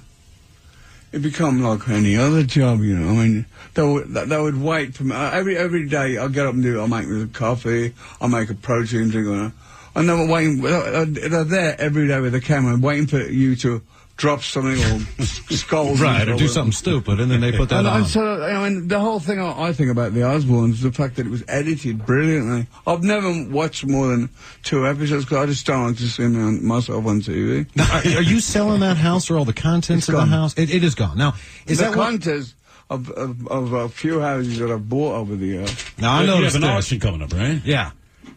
Now, most of your stuff. You guys are auctioning off, and it's all for Sharon's colon cancer program. No, it's all for that. Some of it goes to the LBS. Some of it goes to that, and some Cedars Sinai Medical Center as well. I'm looking at the list of stuff. Did you approve half this stuff getting sold out? Okay, you did not. I did. The only thing that I noticed that looks like I can see you're not going to ride four-wheelers anymore, and I think we know why. The red one's the one I had the accident. And how many broken bones? Collarbone? Come here. Uh-oh. Ooh, what the hell is that? I think it's the hinge off the door. Ew, man. That's nuts. It's like your collarbone isn't connected anymore. No, it's all messed up. I mean, I did a good job. 3 miles an hour. Yeah. Well, you did a lot of damage. I've fell up buildings. I've fallen downstairs. I've done everything. But I've always said, when I go, it'll be like, how's the other one I died today? A bird crapped on his head and it was payback. It's a dove. That's right. A dove ends it. Now, there was one thing I got to say. Sharon goes to me a few years ago. She had a pool table, canned carbs and that for me. And I go, I hope you're not selling my pool table. She says, well, you don't play it anymore. I says, no, because you keep putting it in storage because you want more furniture in the house. I'm on the road a lot, but I'd like to keep my pool table for later on. She said, well, okay. I'll pick up the catalogue. Second page, pool table. No, I see it. It's right here. It's a beautiful pool table. I can't believe it is right here, Steve. Look at that. That is a sweet pool table, man. I said to Sharon, I said, why did you do that without telling me? She goes, well, I'm having a good day. Jack's just got on me for me selling some of his stuff. I said, Sharon, how would you like it if me and Jack sold your 80 pairs of your 2,000 pairs of Sure. shoes? Well, this is the one. This was the only thing that's disturbing to me is you have a den at your home in California. Yeah. It's kind of like your man room, I guess. You've got a bunch of collectibles and stuff like that. But it really looks like your wife is getting rid of your man room. That's exactly. You know what I'm saying? I mean, it looks like she's. she's cleaning out the house, man. This is like all the stuff that you've collected, I guess, like antique guns and stuff like that. And I think that's all going. Just to let you know. Hopefully, you won't get pissed off about that. I think she's selling half your house. Miles starting to fight. I know, he's about to get pissed now. Can we call her? Which house is it? That's the house in Malibu. Oh, yeah, Malibu, yeah, that's right. I never used to go down there. So Well, how many homes do you have? Jesus God. About 7, I think. Okay, now, do you really have a home in Switzerland that's a suicide flat?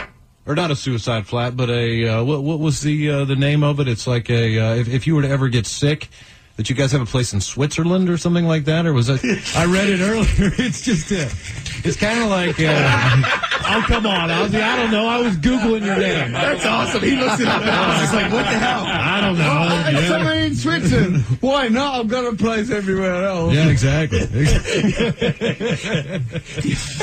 All right, let's see here. The last quote that we have read before you started going out on tour was Sharon talking about your sex life. Were you aware that she was discussing this in the public? No, because I do. What's sex life? Well, do you remember the exact quote on it? It was something, the analogy of... Apparently, you won't leave her alone. Basically, your wife said that you, my friend, are like the horniest son of a bitch in the world, and that, like, you won't stop poking her, prodding her, and, getting it on. I wouldn't mind, but I'm on Zoloft, which makes your sex drive die. I'll go for a piss and bury my... It's great. I say to my therapist, I go, this is ridiculous. I'm married for 25 years. I can't get it on anymore. And he goes, well, I'm afraid. I said, you may be a single guy, but I ain't. Have you got like when I'm on the old antidepressants, but couldn't you put a little bit of an excitement pill in there with it? Well, yeah. Because I don't drink. I don't smoke cigarettes. What about like Viagra, man? I mean, Viagra. I like a tent pole, and then nothing happens. It's like there's no happy ending, That eye twitcher. That's the and a big headache to go with it. Yeah, exactly. Do you think you're on more drugs now that they prescribed them to you, or you were more drugs when you were doing your thing? I was taking about 40-something pills every 4 hours. Like the medical pills? Yeah, but this is the only country I've ever been to where you're watching a TV show and you go, try Vicodin. Well, where they advertise, like, I was depressed until this man come on. Advertise drugs on the television, No free health care, man. That's how that works. Sell you everything. If you got any restless leg syndrome, you name it, we got a drug for it. I've had that for years. I keep running off stage. The projects that built America didn't stop. Highways stretch farther. Fields feed generations. Timber frames growing cities. For 250 years, America has been built by those who show up, work hard, and keep moving forward. For nearly 90 years, Pape has been here to provide equipment, service, and parts for it all, celebrating 250 years of America and those who build, haul, harvest, and supply the American West. Pape keeps you moving. Sometimes it feels like the news is full of things that have never happened before, and that is not exactly true. In fact, it may have happened this very week, hundreds or thousands of years ago. I'm Sally Helm, host of the podcast History This Week from the History Channel. Trade embargoes? Thomas Jefferson tried them. Rent too high? We've been arguing about that for a while. Each episode is proof. The past isn't that far away. Listen to History This Week, available now on Apple, Spotify, or wherever you get your podcasts. Who's Likes Last is coming up, but first time for a few emails from the men's room at KISW.com.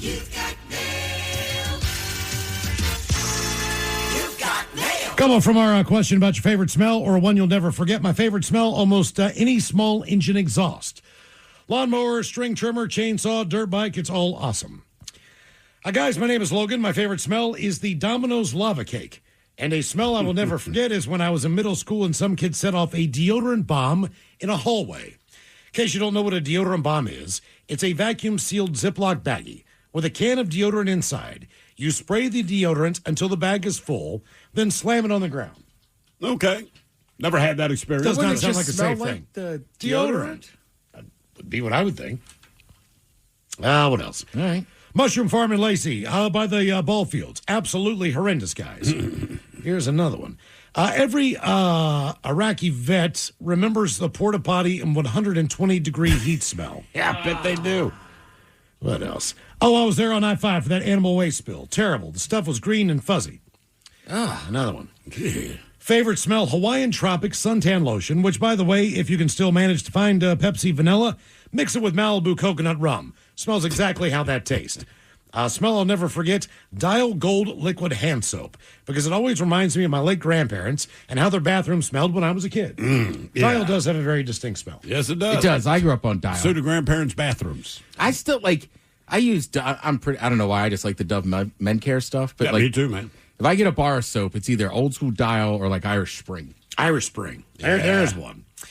Bros, I can vouch for Ted in the landscaping industry going on 27 years. That distinctive smell of dog poop. The bad part of it is you can't find it.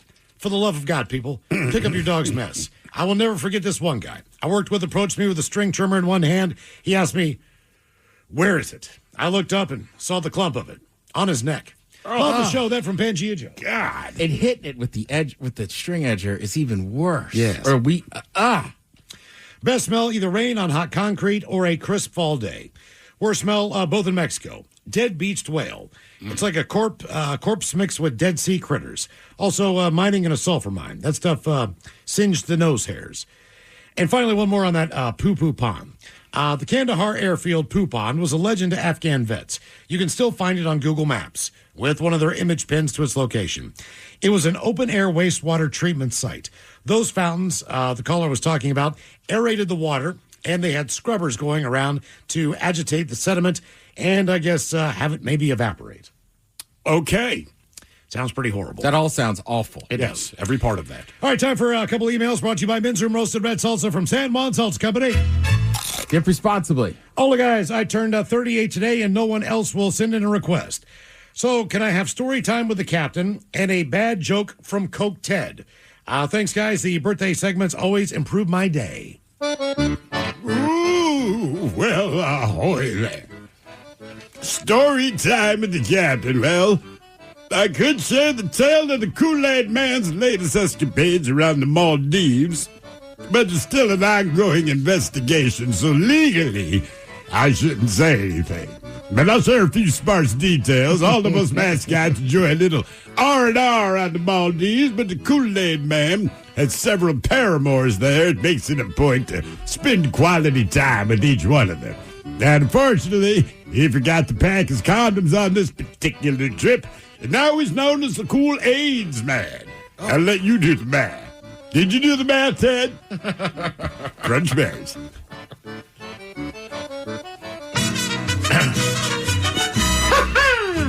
All right, man. You want some jokes for Coke? He's got a lot of jokes going on. Trust me, don't worry. 4 a.m., I'm going to have a ton of jokes for you. Another money-making idea. Number one, my drug test came back negative, so my dealer has some explaining to do. I never do cocaine alone. I was used the bear. It's always my turn.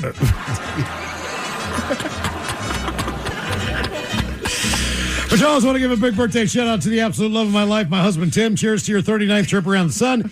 How about a barbershop fish sandwich and a conversation between Coke, Ted, and Captain about living the last year of your 30s to the fullest. Thanks, guys. Lots of love. That from Kelly, Leo, and Olive. Is it too early for a fish sandwich? Cheese and tartar on the side. Ooh, yeah. I smell the fish sandwich. Maybe some dill relish in the morning, at noon, and at night, and at night. Don't! You know, I usually don't like tell stories that Captain Guy's crazy. The one story I'll tell you is stay away from. Wake up in the morning, next thing you know, your cocaine's gone, and you can't sit down. Ooh, well, all of the above guilty is charged. But living life to the fullest, not just something you do in your 30s. Yo, Capitan's been living his life to the fullest since I was dishonorably discharged from the Boy Scouts. But living life to the fullest for me includes everything from experimental narcotics, drug milling, the occasional foray into male prostitution, analingus with Coke Ted, running for political office in unrecognized nations, dressing like a Yeti and scaring Nepalese Sherpas, and, of course, contaminating shredded lettuce with parasites that induce explosive diarrhea. I mentioned analingus, but you do you. Crunch berries. Tell you one more thing. You know, I got my last STD. It's dishonorable discharge. That's what they call it. Guys, looking to have a shout-out for my birthday today. Also, give a shout-out to my bar, Holy Moly. Y'all need to stop by. I believe Mike's been there a few times. Yeah. Anyway, if Miles can give me some old-school words of wisdom, I appreciate it. I missed it last year, and I've been lost since. Cheers, guys. That from Matt. Matt, no words of wisdom, but dad jokes. Oh, there you go. I thought maybe he just had some old-school terms. We're not going to tell Matt that he doesn't know. Guys, I highly recommend Christopher Nolan's new film. Oh, yeah? You really ought to see it. Can you tell me what the 14th and 15th letters of the alphabet are? Anybody? 14th and 15th letters of the alphabet are. N-O. That is correct. No. Oh, I should have said no. A king and queen walk into a bar, Ted. Bartender looks at them and says, sorry, you're not 21. Okay. Blackjack joke. Yep. My wife used to tell me to stop tickling my kids' feet. Oh, yeah? She said, can't you just wait until birth? What's a three-letter word that starts with gas? Three-letter word that starts with gas. Olean? Car. And finally, what do a mechanic and myself have in common? She's 50, and her hair couldn't get any more gray. Fun fact, our tribe now considers her an elder. I love you, Mom. Since she's 50, would Mike please give her a 10 soundbite salute? Dealer's choice. Love the show. That from Dildor the Penetrator. A script is a story. It's not a storybook. Drop the beat. That's fun. Snap a picture of yourself. 6, 7. Shut your mouth. 8, Damn. 9. Hello, gentlemen. It's my wife Dion's 51st birthday. She's my rock. She's my everything. She was there for me through all three of my diverticulitis surgeries. Damn. Slept in the hospital and took care of me from what the doctor said couldn't handle. Speaking of smells. And the pain meds. Wing quick. So can I please have the Dirty Germans talking about how sexy it's going to be in Vancouver, Canada, when we head up there for the her birthday this weekend. Thanks, guys. Enjoy the show, honestly and religiously, from her excessive diverticulitis husband, Rick.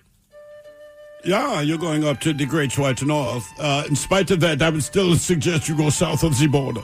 Yes, you know what you find sounds there? It's one of my favorite words, poutine. Yeah. It's going to be poutine with that new cologne. Jesus. All right, guys, here you go. Happy, happy, happy birthday. Happy, happy, happy birthday.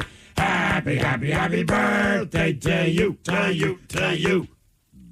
Ya's a Dirty Germans, brought to you by Men's Room Original Sausage. Available through Uli's world-famous sausage, mensroomlive.com, and other fine retailers. Schweinefleisch. Now, the men's room wants to know, who sucks last? Hey, time for Who Sucks Last. Stephen Thrillhill, you bring us 3 stories from the news each and every week. They always suck. It's up to us to determine out of the 3 stories which one sucks the least. Now, if you happen to follow us on X and Instagram and Men's Room Live or like the Men's Room on Facebook, the debate is already underway on Who Sucks Less. Yes, indeed. And remember, I don't create the news, I just report it. Let's get to it. We go to Florida, where a 41-year-old Palm Coast woman was arrested after deputies say 3 children were found living in unsafe, unsanitary conditions, including one child who was wandering outside, naked. Now, according to the arrest affidavit from the Flagler County Sheriff's Office, deputies responded around 8:41 a.m. earlier this month for a welfare check after a neighbor reported seeing a child outside of the home without clothing. Now, the child was found by a neighbor and brought back to the residence before deputies arrived, but deputies made contact with the mother, Juan Carlo Nikikura, who told the responding deputy the child had left the home through the garage while she was sleeping. She said the child, by the way, is diagnosed with autism, is nonverbal, and has a history of eloping, which basically means disappearing. Anyway, she told deputies that she typically secures the interior door handles with zip ties, but forgot to do so the night before, which allowed the child to open doors and leave the house. Now, inside of the residence, deputies reported noticing a strong odor consistent with fecal matter, and there was a good reason for that. Feces was observed coating floors, walls, and the ceiling in the kitchen and living room. Let me repeat that. There was feces on the ceiling in both the kitchen and the living room. Now, the child involved in the welfare check was described as naked and barefoot, and 2 additional children were also inside of the home. Good news, they're wearing clothes. Now, a bedroom in the home contained only a bed frame without the mattress, and the floor was described as covered in fecal matter, cracked eggs, and urine. Look, I don't know where the eggs come into there, but they were there. Now, deputies also noticed cracked electrical outlet wall covers, exposing wiring that's accessible to the kids. Now, according to investigators, she acknowledged that she was aware of the home's condition, but claimed that she was unable to manage the home and children on her own. Regardless of the sob story, she was arrested and now faces 3 felony counts of child neglect without great bodily harm. And her bond was listed at $2,500 per count. So how do you get poop on the ceiling? I don't know. I don't know. All right, now we go to Montana, where Helena, other than throwing it, right? Where Helena man says the police say a man was shot in downtown on Sunday night while trying to help another man who had fallen. So Brian Moyer, 50 years old, he's been accused of attempted deliberate homicide. So according to the court documents, around 11 p.m. on Sunday, July 19th, an officer on patrol heard what sounded like a gunshot. Witnesses told officers that they saw the alleged shooter fall on the sidewalk when the victim tried to help him up and get him a ride home. That's when Moyer is accused of shooting the man that was trying to help him. Upon arrival, law enforcement said they immediately found a man with a gunshot to his neck, but the wound did narrowly miss the major artery. Believe it or not, transported to the hospital with non-life-threatening injuries, despite me. That's the good news. Well, about an hour later, they managed to find Moyer in a stairwell. Now, the victim later positively identified Moyer as the shooter. A second search of the area found a 9mm handgun and a concealed firearm holster within feet of where they found Moyer. They took him into custody. He is currently in jail. So, a stranger sees him falls down, walks over to help him up, assuming he's drunk. I'll get you a ride home. And for his trouble, he gets shot in the neck. And now here you go. A jury recommended that a Muskogee County woman should spend the rest of her life in prison after her 11-year-old daughter was impregnated by her husband. Cherry Walker, she was convicted on 6 counts of child neglect, 1 count of enabling child sex abuse. She'll be sentenced by a judge at a later date. Now, they say she knew the abuse was happening and failed to protect her. The 11-year-old victim, by the way, gave birth at home without receiving any medical care. Right, just to make it worse. The victim's grandmother, Michelle, also charged child neglect, as to saying she knew what was going on as well. And if you're wondering about the husband, He did, in fact, plead guilty. He was sentenced to life in prison just last month. Okay. Yeah. Those are your 3 stars. Sorry, Ted. I told you, man. Wow. Wow. Jeez. That is brutal. Well, that sucks the most. But you might have a future in federal politics. I'm going to say the guy that got shot in the neck sucks the least. The guy that shot the guy in the neck sucks the least. Yeah. Serious. I don't know why he did it. I have no idea. Did you say the guy lived or died? The child abuse. The guy is too lived. much. So he got shot in the neck. Believe it or not, it missed the major artery. So they took him to the hospital, obviously, and said non-life-threatening injuries, which is impressive when you're shot in the neck and you're like, you're fine. But for no reason. No reason. He fell down. A good Samaritan went over to help him up, tried to get him a cab or an Uber to go home, and got shot in the neck. He just randomly dealing with a nut job. The other people knew exactly what they were doing. Oh, sure. You know? You get dirt in your neck. Yeah, I mean, look, the last one obviously sucks the most. I would agree with that. I guess the only argument, because we are doing Who Sucks Less you could do for the first one, is that those kids will be taken somewhere better. Yeah, without a doubt. Without a doubt about that.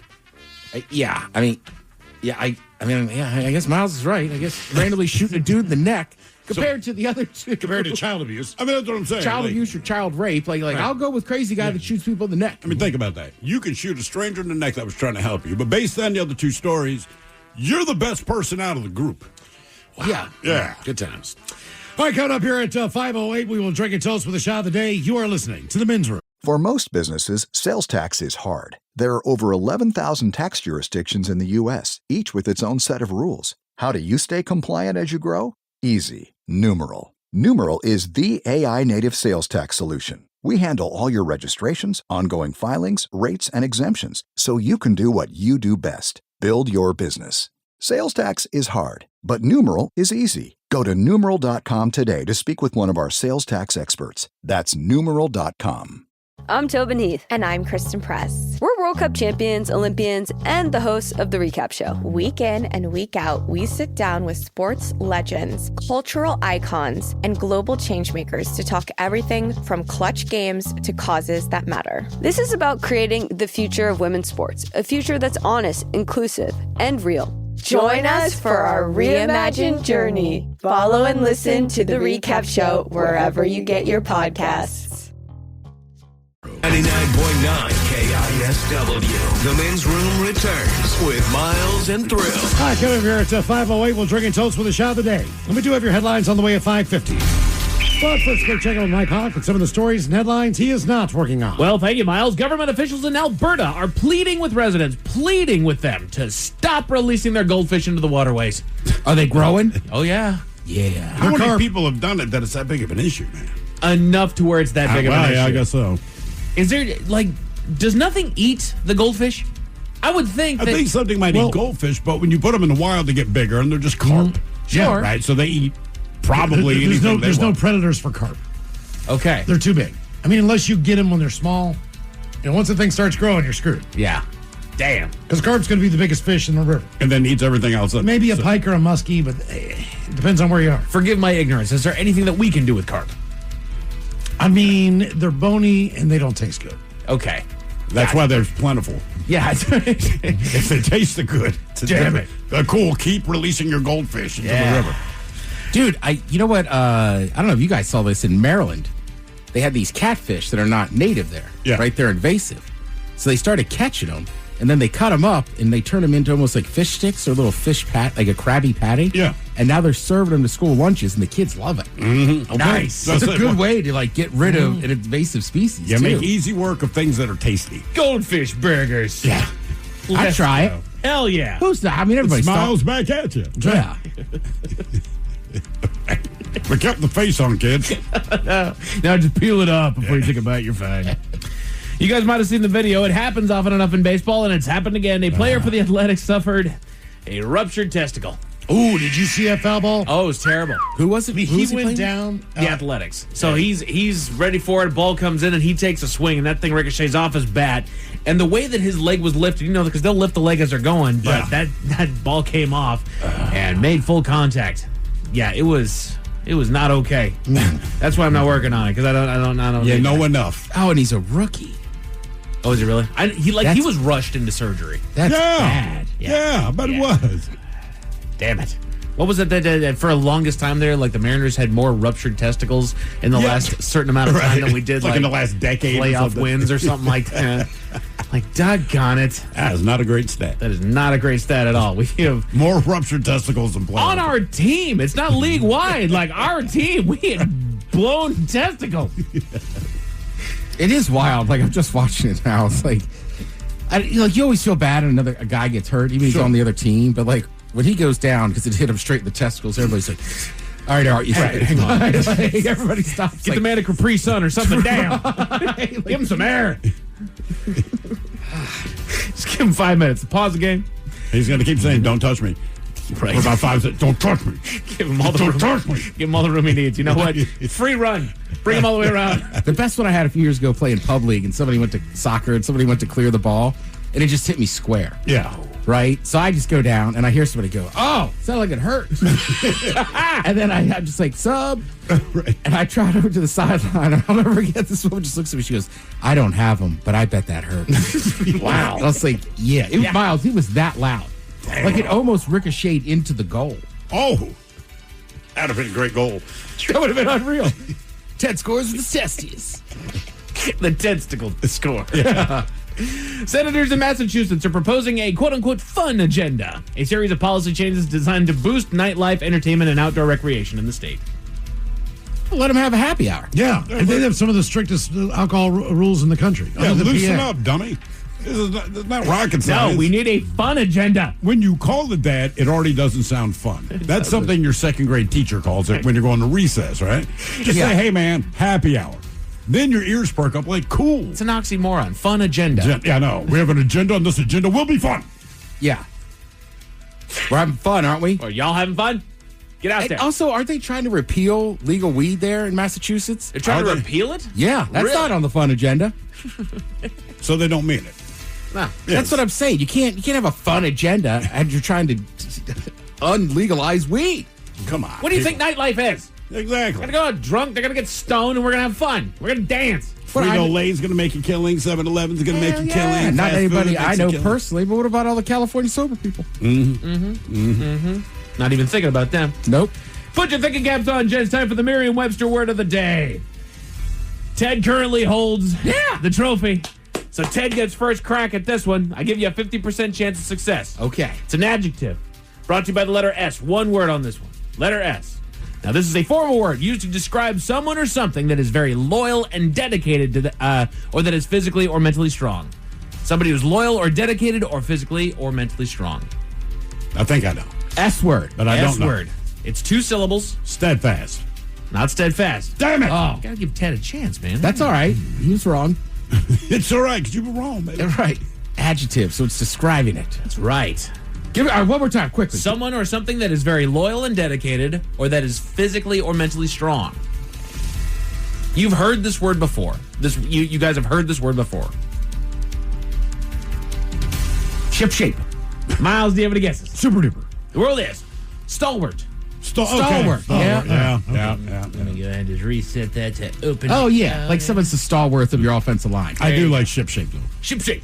Yeah. It's the ship shape. What do you think about that guy? Who's ship shape? That's what we call him. The climate coach writer for the Washington Post is recommending people not overthink what you put in the recycle bin. If you're not able to perfectly rinse out recyclables, scrape them as best you can and put them in the bin. Did you know we're supposed to be wiping out peanut butter jars? I saw that. I was like, no. I saw that headline too. I was like, I didn't even know we were doing that. I thought that was your job. I don't. I just give it to my dog, let them look it clean, and then I just toss it in. I think the guy said that. Yeah. Yeah. That's what he said. Like, because he was like, look, man, okay. let's put it on the floor, let my dog clean it out, put it in recycling. I don't even rinse everything, dude. I know. I'll rinse out the jelly a little bit, but the peanut butter. I mean, look, I dig deep on the peanut butter, man. I just toss it in there. I peanut butter. I dig deep on the peanut butter. You know what I'm saying, Mama? That tongue goes far. It's a deep, deep jar. It's deep, too. Jeez. A new study shows that backyard bug spray may actually be breeding tougher mosquitoes. Is that all you got, bitch? Yeah, that makes sense. Improvise, adapt, overcome. I mean, credit to these mosquitoes. Ah, damn it. We've been talking about smells all day long, and I decided I wanted to get in on the action. The Men's Room Top 10. The Men's Room Top 10. So I decided I wanted to figure it out. So I went to Google and I said, what are the 10 greatest smells? Greatest smells. The greatest smells. The top 10 greatest smells of all time. And this is what we got. They call it the ultimate list. Okay. It says the ultimate list of the 10 greatest smells on Earth. Bottom of the list. They go with pine and forest. Crisp, woodsy, and grounding, bringing the refreshing essence of nature indoors. I mean, it smells very natural. It does bring you some comfort, but I don't rate it as one of my favorites. There's a certain cleanliness with pine specifically. Sure. You know, you got Pine Sol or whatever cleaner that you're going to use. I feel like the little green trees in your car, I think they started as a pine scent, and it's probably one of the more popular flavors. Look, it's one of my favorite things about getting a real Christmas tree is the smell of my house. Absolutely. No. Absolutely. Then you set it up next to your fire, and then you burn your house down. Melted chocolate shows up on the list. Warm, sweet, and known to release feel-good endorphins just by inhaling the aroma. Back to the Red Hook conversation earlier about the brewery in Fremont. Yeah. So when they left and went up to Woodinville, Theo Chocolate then came in and took over that location. Oh, nice. So I went from smelling beer to making chocolate every day. And then they left. That was a great building of smells. Yeah. Absolutely. You know? Really was. What are they going to make now? What else is very aromatic that they could put now in they there? just put in like circus performers in there. Damn it. Yeah, people like practice Peanuts. like acrobats. I mean, it's just burgers and fries, but one place I lived on Capitol Hill, if the wind was blowing right, you could smell dicks. Nice. That always made me hungry. Dick's driving. Hey, you got to qualify that statement, brother. For Capitol Hill. And not, I live near a Dick's Burgers. Got my mouth watering, man. What's that? That is Roger. What's that? Dicks on the wind. Legend has it. If the wind's right, you can smell the Dick's Burgers.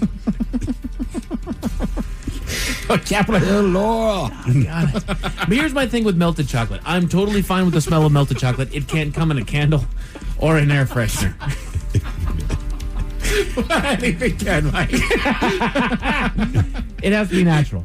I have to walk into my house and somebody is melting chocolate. Right. Artificial. It's like artificial banana flavor. Right. You can like it, but it tastes nothing like banana. I like artificial vanilla on chicks. That's about as far as I'll go for sweets. Oh, chicks. Jesus Christ. No, I'm just saying. It's like ice cream. So like, strippers. Yeah. Yeah. I mean, yeah. That's exactly what it is. No, I'm just saying, I don't like sweet candles. No. Sugar cookies and all that stuff. Like, You know me. I try to go by the seasons. Yeah. So we're just about to get into like ocean mist. Look out. Smells like dead fish, Dad. We're going to get back to the 10 greatest smells on Earth. Clean laundry. Oh, yeah. Oh, yeah. You know what? I have one of those air fresheners, fresh linen. I like that scent. 100%. The crisp smell of cotton straight from the dryer, universally associated with freshness and order. Well, that's because we usually throw something in with it. It's fabric softener. Right. I was going to say, try it without the fabric softener. I bet you it just smells like dry clothes. Yeah. I think when you walk down like the detergent aisle at the grocery store, Yeah. it smells fantastic. My grandparents had had their laundry down in the basement, and I don't think they used any kind of fabric softener or any real scent. There's something about the smell of like freshly wet clothes. It's like that's what that is. That a candle like scent? Freshly wet, freshly wet clothes. We've Those heard are damp. Yeah. I mean, and then they dry with that smell of like this was once wet. Yeah. Well, it's like we're saying. I love the smell of the forest. Yeah. But if you have like a basement, like if your basement's below like the ground level, yeah, and in the wintertime there's just wet leaves down there, that smells awful. Yes, it does. We heard about it all day. I'm surprised that this one isn't number one, but fresh cut grass, the definitive scent of spring, representing weekend energy and outdoors. Again, Ted, I even think that one's seasonal because I think it is a spring smell. Because right now it's too hot for fresh cut grass to be a big thing. Right, but also it reminds you that spring is here. Wherever you live, the weather is finally broken to the point that people have gone out to mow their lawn. Right, and I'm with you. That is a strong point. Like, generally, you don't smell it till, like, kind of the rain's tapered off, and you're like, oh, sweet. It's time. It's time. 10 greatest smells on Earth. Here you go, Ted. Ocean breeze. Nice. The fresh, invigorating scent of salt water and coastal air, highly rated for its relaxing effect. What about low tide? You like low tide? You know what? There's an allure to low tide. I kind of like it. As much as I don't like the beach, I like being near it because the smells are quite nice.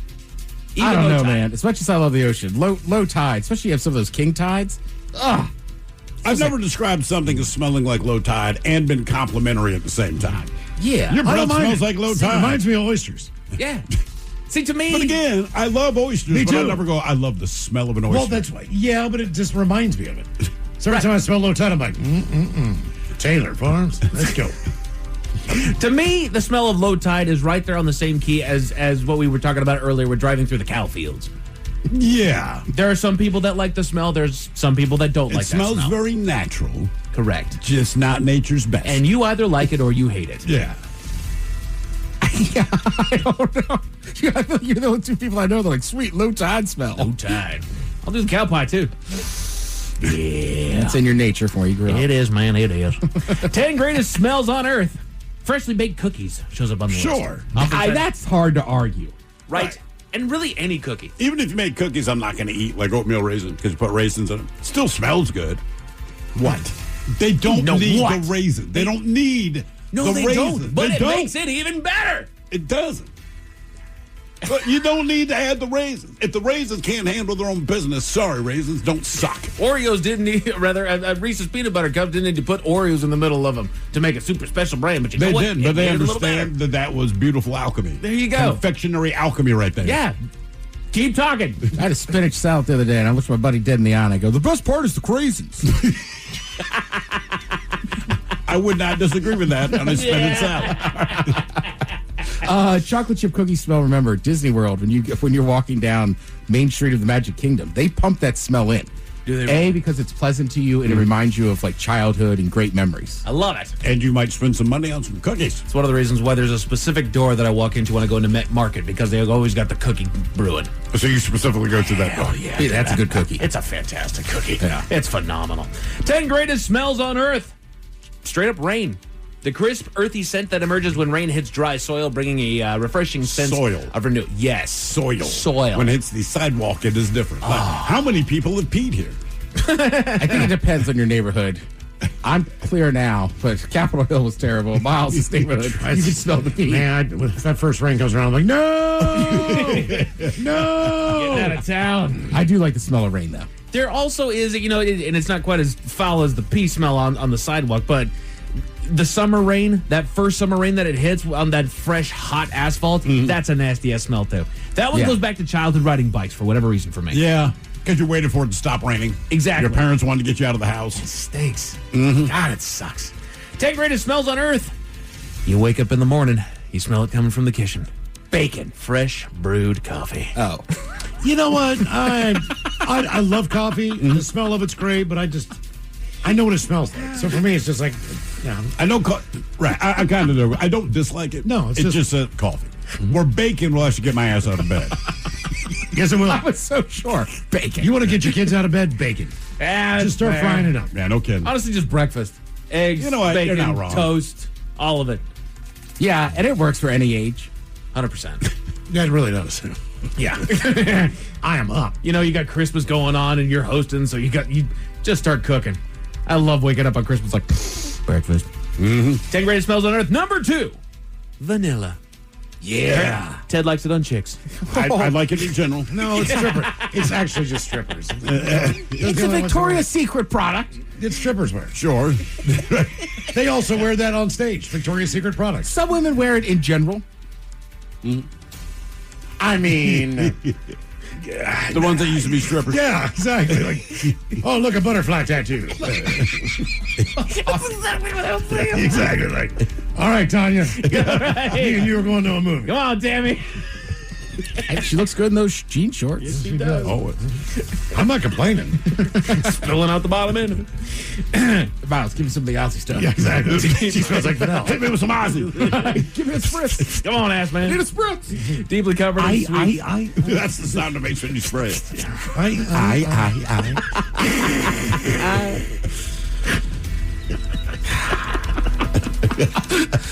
Wife years ago got a bottle of Mexican vanilla extract. All right. Different. Yes. The pollination process is different. It tastes different. It is the best vanilla on this planet. It is, dude. And we so good. We just popped that open from time to time and just Yeah. You ever put like a dab on her neck? Oh, there's dude. a move. Hey, man. Yeah. This might be a little overkill, but just add a couple drops of that to a vanilla milkshake. Okay. I mean, the vanilla is It's just like, entirely this is unbelievable. Yes. This is the most vanilla thing ever. That is- Except that- for that stripper that Ted met. Go out to the movies. This reminds me of Ted's girlfriend. I don't know what it is. Taste it. And then this, Brings back memories. according to Google AI, is the greatest smell on Earth, widely considered the most universally loved scent, boasting an 85.6% approval rating for its calming therapeutic properties. Lavender. Lavender is strong. It's fine. Yeah, I'm right there with you. You know what? As we started the question today, I got a text from one of our coworkers' husbands who said that we needed to get her into the studio if she was still around because she hates the smell and it makes her gag. Really? What's Yes. that, lavender? Yes. Why do we don't have lavender in here? I know. But I the could've smell brought some apparently in. makes her gag. I have like just little air freshener that you spray that's like all natural lavender. Does she have her own office? Yes, she does. Okay. She's been here all Ted, day bring that busting lavender. her ass. You want me Let's to bring it in spray her tomorrow? office. Just spray her office. Don't say anything. And see if she seems really upset the rest of the day. I can't believe who doesn't like lavender? Andy's wife. Well, I know who we're talking about. You have to, I mean, I'm indifferent to it. But I don't just think it's that great. I just think it's okay. But gag from lavender?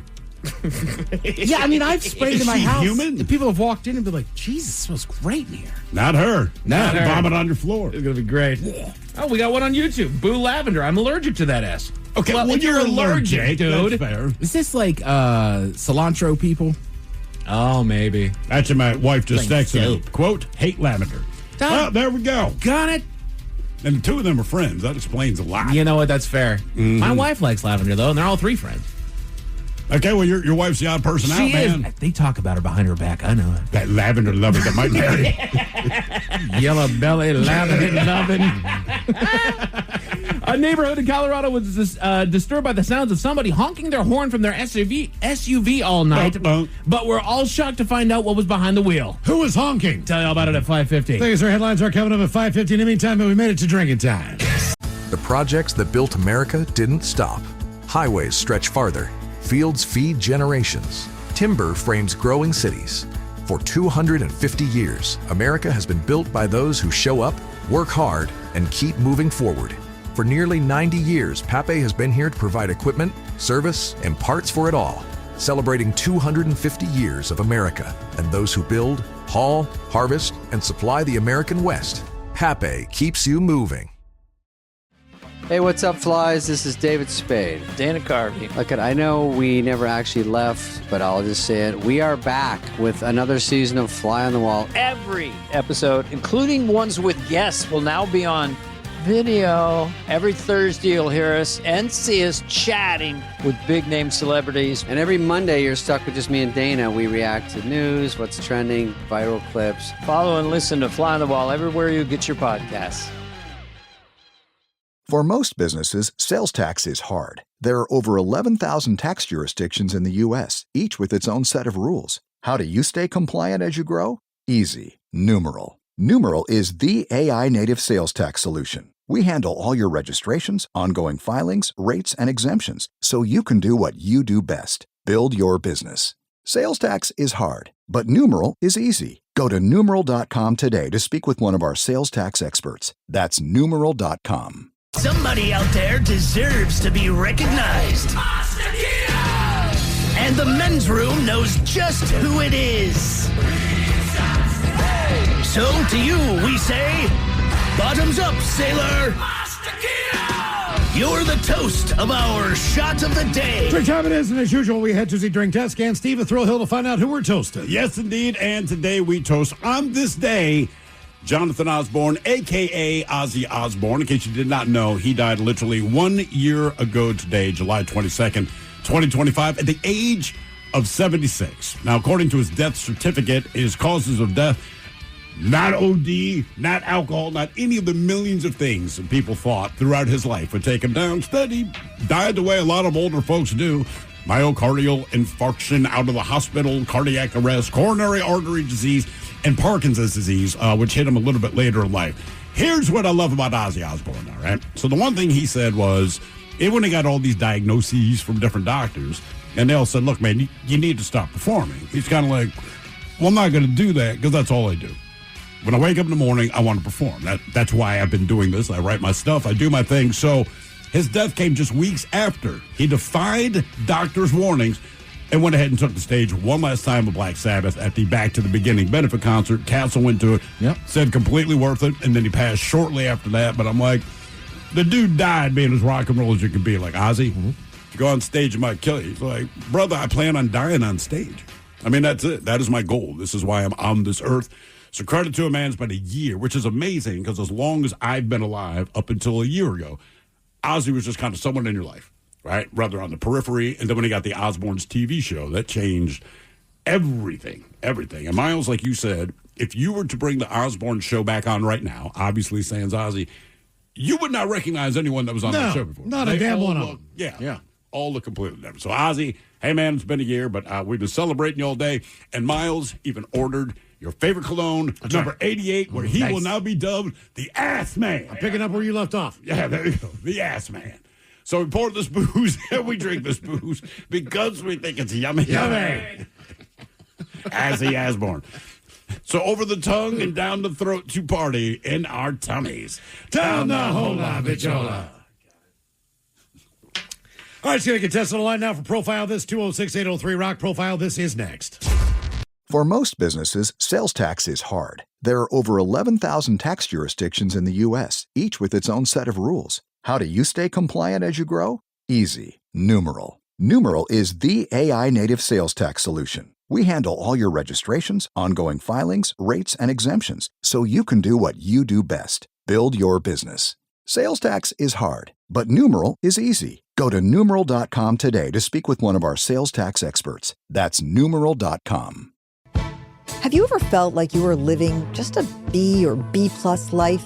It's so dangerous to live that, more dangerous than a B- or a C+ life, because when you're living a B or B+ life, you don't change it. You think it's good enough. Is it? I'm Susie Welch. I host a podcast called Becoming You. People think, okay, an A+ life is not available to me, but there is a way. We are all in the process of becoming ourselves. Listen to Becoming You wherever you get your podcasts.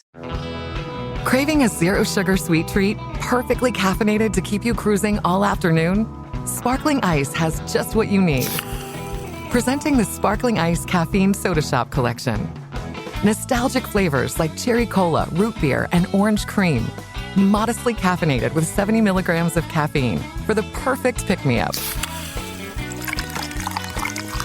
Find Soda Shop flavors online or in the sparkling water aisle.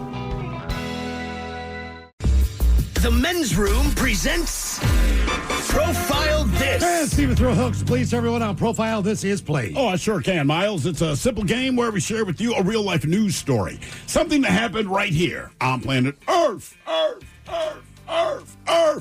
And as you listen to the story, based on the stereotypes you believe to be true of people and the decisions that people make, we'll ask you what it is you think makes the story a story. Hello, Dave. Welcome to the Men's Room. Liquor and whores. Liquor and whores. All right, Dave, you understand how this here game is played? Yes, I do. Real quick, I'm 62. Ozzy's been a part of my life as long as I can remember. I saw Ozzy with, as Ozzy. I saw him with Black Sabbath numerous times. I want to say 1982, I saw Black Sabbath with Dio fronting it. Wow. Yeah, that would have been the time. I've been a fan forever. Well, guess what, my friend? If you see Miles in a couple of days, he's going to smell just like him. Ass Man. That's right. Miles, the Ass Man Montgomery. Carrying the torch, Ozzy. All right, Dave. So today you have your choice of one of three stories. Today we have the wonderful world of drugs. We have Bite Me. In other words, what did someone find in their food? And finally, Animalize This, where you guess the animal responsible for causing the problem. Well, you know what? I want to do this for Ozzy, and we could do Animalize This if it was bad, but we're going to do some drugs. All right, we go to Florida, believe it or not, where a man celebrating his 18th birthday, he was arrested last week after he got high, stole cigarettes from a 7-Eleven, and then tried to flee from deputies. So the Polk County Sheriff's Office said that Tyler Voisart, he entered a 7-Eleven, stole 2 packs of cigarettes from behind the counter. When deputies arrived, he was standing in front of the gas station. They said as they approached him, he said, quote, "I'm God, and I'm leaving here in 2 seconds. And then he took off running, as God is known to do. So deputies were later able to apprehend him. The sheriff's office said that after he was taken to jail, a bag of drugs also fell out of his sock. Well, he's charged with burglary, resisting an officer, possession of narcotics and drug paraphernalia, petty theft, introducing contraband to a detention facility, and tampering with evidence. The question is, what drug was God high on, which, by the way, is different than the drugs that fell out of his sock. So what was he high on? What was he high on? Yeah, what was in the sock was a different drug than what he was high on at the time. So, was he high on mushrooms? Was he high on PCP? Was he high on meth? Or was he high on crack? So shrooms, PCP, meth, or crack. Did you say what they found on him? Or just a different No, I will tell you what they found falling out of a sock after that. Okay. What do you think, Miles? He's 18 years old. Yep. I think he was doing mushrooms. Ted? Right, so he's high on something. I'm trying to think of what he would combine to make his drug cocktail. His butt slushy? I'm going to say crack. Crack. Okay, Dave? All right, I'm guessing marijuana fell out of his sock, and he was too high on mushrooms to remember that it was in there and tried to not get rid of it and caught fire somewhere else. You're going mushrooms. I want to change my answer. What did he change it to? Because I think crack fell out. So I think he's high on PCP. High on PCP. Yeah, Okay. My bad. What was this birthday boy on? Mushrooms, PCP, meth, or crack? We'll find out next. That was a tease. You are listening to The Men's Room. Category. Summer means a whole lot of extra miles. Last place you want your engine to give out is halfway to nowhere. That's why every oil change at Valvoline Instant Oil Change includes an 18-point maintenance check. Valvoline Instant Oil Change. Change wisely. He has drugs on profile this week. Head down to Florida. Guy celebrating his 18th birthday. Got high, stole a couple packs of cigarettes, thought he was God before being arrested. He also dropped a bag of drugs. That is correct. But those were not the drugs he was on. He was on a different drug. That is right, man. And that was the question, what drug was he on? Not what he dropped. So was he on mushrooms, PCP, meth, or crack? And Dave, that is a question that we posed to you. You agreed with Miles with shrooms.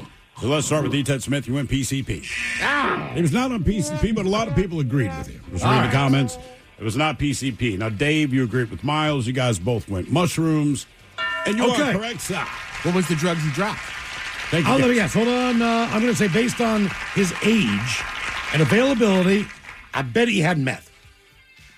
2 for 2. All right. Yeah, meth fell out of his sock, but he was high on shrooms. It is wild to me, like, I don't know. You're 18. Well, man. but just, I always thought of, like, people using psychedelics. It's not, I never thought about Typically don't want to also use heavy stuff, right? Correct. Well, they might want to go up after they've been, I guess, man. I don't know. Kind of wake out of it. Now, for all TV news all the time, it's time for TV Time with Tim. And now, because your pathetic life is confined to countless hours in front of a talking box, the Men's Room presents TV Time with Ted. Your choices today, you got Seth Meyers, The Daily Show, The Jimmy, Fallon and Kimmel, or Ted Smith. Is it Ted or is it late night? It is right there. The title. These guys have talented teams of writers help them come up with their monologues each and every night.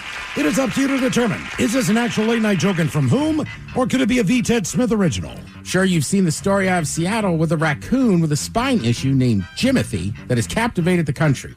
Well, now a dog with the same issue has been found living in the U.S. So move over, Jimothy. We've got a new freak. It's Tilly the Friendly Loaf. Seth. Smith. Your time's up, Jimothy. There's a dog. Have you seen him? No. No. You ever seen the dog? What's the dog's name again? Tilly the Friendly Loaf. Friendly Loaf. Yes. Because Okay. it, like, sits down. Basically, the family was like, everybody thought he was ugly and weird. But now that Jimothy's famous, he's cool. So now, come on. I know.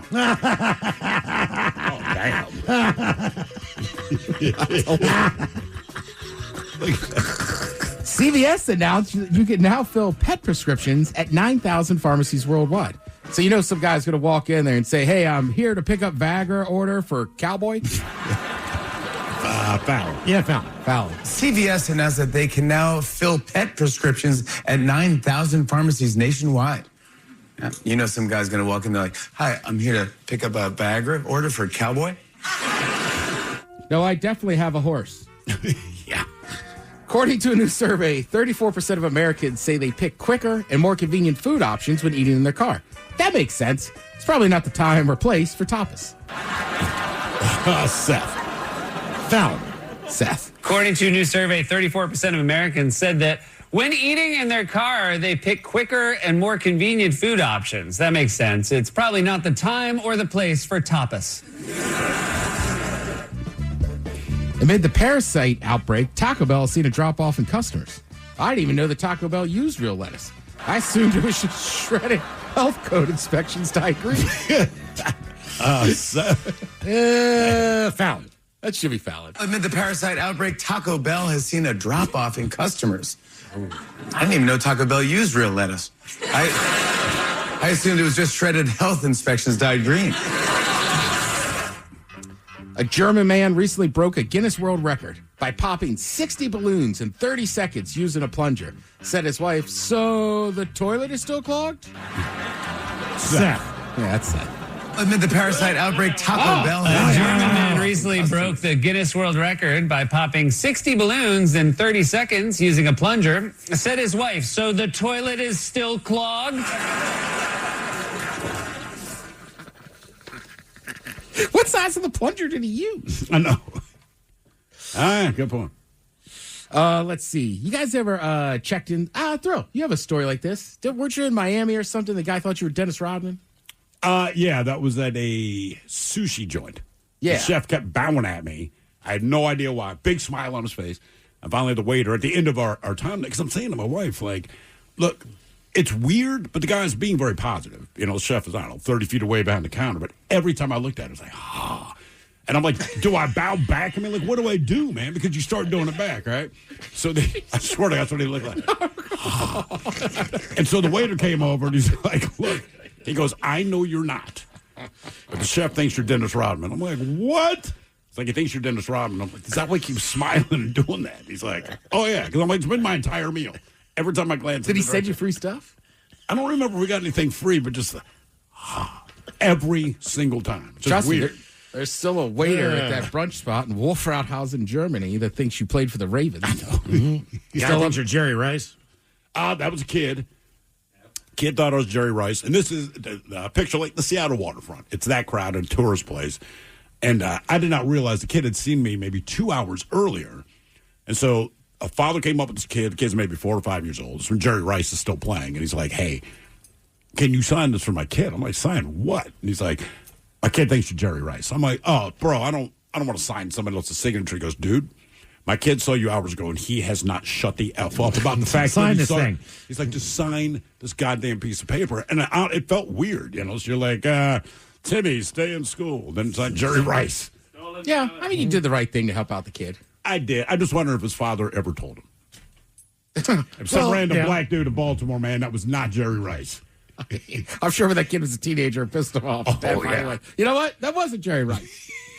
I thought he'd be your real father. So going back to TV, ESPN college football analyst Darius Walker checks into a hotel. They upgrade him. They think he's Sweet. Darius Rucker. Oh, no. I would take that. Does he look like Darius Rucker? You know, with Darius Walker? Yeah. I mean, I'm assuming he's black. I would guess with the name Darius. Yeah. Darius Walker. So I can't imagine he looks that much like him. Maybe they just looked at the name. No. He does not look like Darius Rucker. Yeah. I just started singing Hold My Hand. There you go. So he, I guess on social media said apparently there's another famous Darius. And today we both won. Obviously, Darius Rucker saw it and said, "You're welcome." Yeah. Okay. Yeah. I don't think Oh, boy. Darius Rucker. I mean, I've had very fleeting interactions. The guy's always been super nice. And right? pretty high. Yeah. Yeah. I don't think he really hides that. It's kind of his thing. He can't hide it. That was 2 o'clock in the afternoon we saw. I mean, you looked at his eyes, you're like, brother is stoned. But he's always calm, kind of funny, you know. Always He's one of the only guys I know, though, that's into BS. All right. Thought you'd laugh at that, Mike. He has a song called Beers and Sunshine. Ah, okay. Anyhow. Wow, that was deep. Yeah, Mike, you let him down. Come on, Mike. Jesus. Where would you have my back on that one? Yeah, I'll have you back.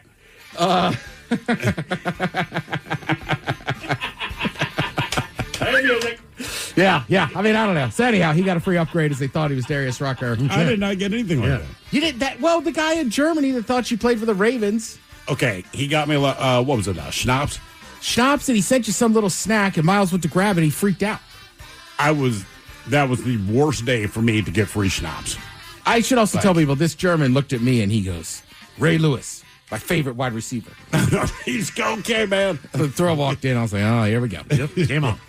Thank you, Tim. We appreciate it. You're listening to The Men's Room. The Men's Room returns with Miles and Thrill. Now, let's see what's happening in the real world. All right, here we go. Jersey man steals a $500,000 police vehicle, then takes it on a joyride. Meanwhile, an SUV horn goes off all night because of a bear who was locked inside. Gotta respect a shoplifter who tries to take Tito's and bacon. A man tries to help a fallen man, and now he's the one who is aching. And today's rescued animal is a baby fawn trapped under a fallen tree. It is time for headlines. Now, it's time to hit the headlines. Here's my car. All right, our top story. We go to Colorado, where the source of an all-night disturbance was discovered. Residents were put off one night when a rude neighbor felt the need to honk the horn of their SUV sporadically throughout the night, making all kinds of noise. It wasn't until the next morning that the actual owner of the SUV made a shocking discovery. His SUV had been broken into in the middle of the night, and an intruder managed to lock himself inside the vehicle. A good-sized bear that had gotten a little too curious. The rest of the encounter was filmed as he used a long rope to open the back door from a safe distance, and the bear sprinted off into the woods. The entire interior of the car had been damaged by the bear, including the driver's side airbag, which had been deployed. I bet you it smelled like ass, too. You know it did. Bears reek, bro. They stink. That's probably his biggest thing. Yeah, I messed up the inside. God damn, it smells. I've been driving with the windows down for like 3 man. weeks. I can't get the doggone smell out of here. Son of a gun. That would be kind of weird, though. Like, is there something wrong with my alarm? Somebody breaking in? It's like, oh, it's just a bear in there. Yeah, we can go ahead and leave that there. I'm surprised he didn't go out there earlier. You kind of know the sound of your car honking, and if it won't stop, regardless, you're still going to go check it out, I would think. Maybe he saw there was a bear and hoped he would climb out. I didn't hear it. I didn't hear a thing. Let's go to California, where they seem to like Bloody Marys. Officers were called to a local grocery store on reports of a theft in progress. The story goes that a woman had concealed not one, not two, but 6 handles of Tito's vodka in her shoulder bag. I had to read that again and double check what a handle meant. 3 gallons of doggone vodka. Yeah. As well as 14 packages of Oscar Mayer thick cut bacon. All right. Golly, dream woman. She's got to be making Bloody Marys, right? Like, no. What else are you doing with this? I get the feeling she might just for breakfast, I had vodka and bacon. Mm-hmm. Yeah. That's a keeper. Probably thin. That's a keeper right there. The vodka and bacon, yeah. I mean, if you just drank that much vodka. I just drink vodka. Yeah. Ass man cometh. She attempted to proceed under the radar by scanning other items at a self-checkout stand, but her card declined, leading loss prevention to have their altercation with her. As they had witnessed the shoplifting on the overhead cameras, they saw the whole thing. They were like, okay, yeah, just wait for her to check out. She became confrontational and left the store, driving to a nearby Safeway where she attempted to steal 3 more gallons of Tito's, as well as 5 packages of even more bacon. Is she hosting a vodka and bacon party? Like, what? Why are they the only I mean, I would go. I would, too. I mean, if that's what you got. What do you got? I just got bacon and vodka. What time? Right. What time you want me to be? Yeah. Sounds like she's working at Bacon Point. Right, I don't get it. Due to staff recognizing her from past encounters, they called authorities who were able to arrest her, and she's now facing charges. Look, that's a lot of vodka and bacon. She's obviously a horrible person, but I like her. I don't know. Vodka and bacon. I kind of wonder, how long was it going to last her? Right? The bacon or the vodka? Both. The bacon you can throw in the freezer. I put it this way. I think if she came back to the store, it'd be to grab more vodka, not bacon. Yeah? Yeah. We've had many stories of joyriding on this fine program, but this is a first. A man in New Jersey found himself on a joyride behind the wheel of a 9-ton, $500,000 armored police vehicle. If you're going to take a car. Oh, like one of those MRATs or whatever? Yeah, man. SWAT rig, yeah. Like I said, you can steal a Gremlin or you can steal that because the charges can be about the same. He managed to steal it right out of the parking garage of the Emergency Service Unit headquarters and caused roughly $13,000 in damage to other New Jersey transit property. They eventually found the vehicle abandoned some 20 minutes away and were able to track down and arrest the man 2 days later. He's now facing several charges. Okay. Because he stole an armored car. Who's cooler, vodka and bacon thief or armored car thief? I like vodka bacon, man. I like to have some vodka and bacon while I'm inside the armored vehicle that I've stolen because it's like, might as well have fun. Right. Honestly, I think I'd take armored car. Really? Yeah. Just it's one joyride where I feel like vodka bacon, we got a week's worth of fun coming. But it's one joyride, but those things are massive. I could run over other cars. Exactly. You can do that. I can wreck a lot of stuff with that doggone I've thing, been drunk. I've had bacon. Never been in an armored vehicle. Never been in an armored vehicle. That's a fact. But just in case those stories left a bad taste in your mouth. Thankfully, there's good news. Of vodka and bacon. We go to Pennsylvania for the latest rescue effort. A severe storm had moved through the area over the weekend that caused a ton of debris to drop from the surrounding trees. The debris was bad enough that it blocked several roads in the area, prompting local crews to get on cleanup efforts at 10 in the evening. They started late at night for this doggone thing. While cleaning the debris, crews came across a fawn that had been trapped in the downed branches. Though the animal was unharmed, it was unable to maneuver out of its position. We don't know. It's the story of the telling us, man. Anything could happen. Problem solved. Quit your whining. They gently removed the debris, allowing the flood to come. Sure, that's what happened. And back into the woods, presumably to join back up with his mother. Was never seen again. Probably not. Well, that's Mom's mom. out. Mom's not even hanging out. No. There's Mom. Benjamin Sports, there's more WNBA basketball over on USA and MLS soccer over on FS1, and the Sounders are over on Apple TV. The Mariners had their rubber match against the Reds this afternoon following their loss last night. Unfortunately, they could not bring it to the finish as they lost again today, 5-3 to lose the series. They are off tomorrow as they make their way to Texas to take on the Rangers for a 3-game series over the weekend. As far as your weather, we're getting a bit of a break from the heat as they're predicting few clouds moving in with a low of 61 tonight. Tomorrow should be a partly cloudy day with a high of 76. That's it for headlines. With that, Mike Hawk is out. Head chef is throwing a pizza party for us tomorrow. Oh, yeah. Awesome. And the game notice Big Dummy, the lovely Jolene up in seconds. Yes, indeed. It's all true. But in the meantime, we be all about this bitch. So until next time, please do what you do best. And for Aletha's sake, stay beautiful. The Men's Room has been taped before a live studio audience. Wardrobe and makeup provided by Mantastic Limited. This has been a presentation of the Men's Room Radio Network. Oh, man! A Double Flush production.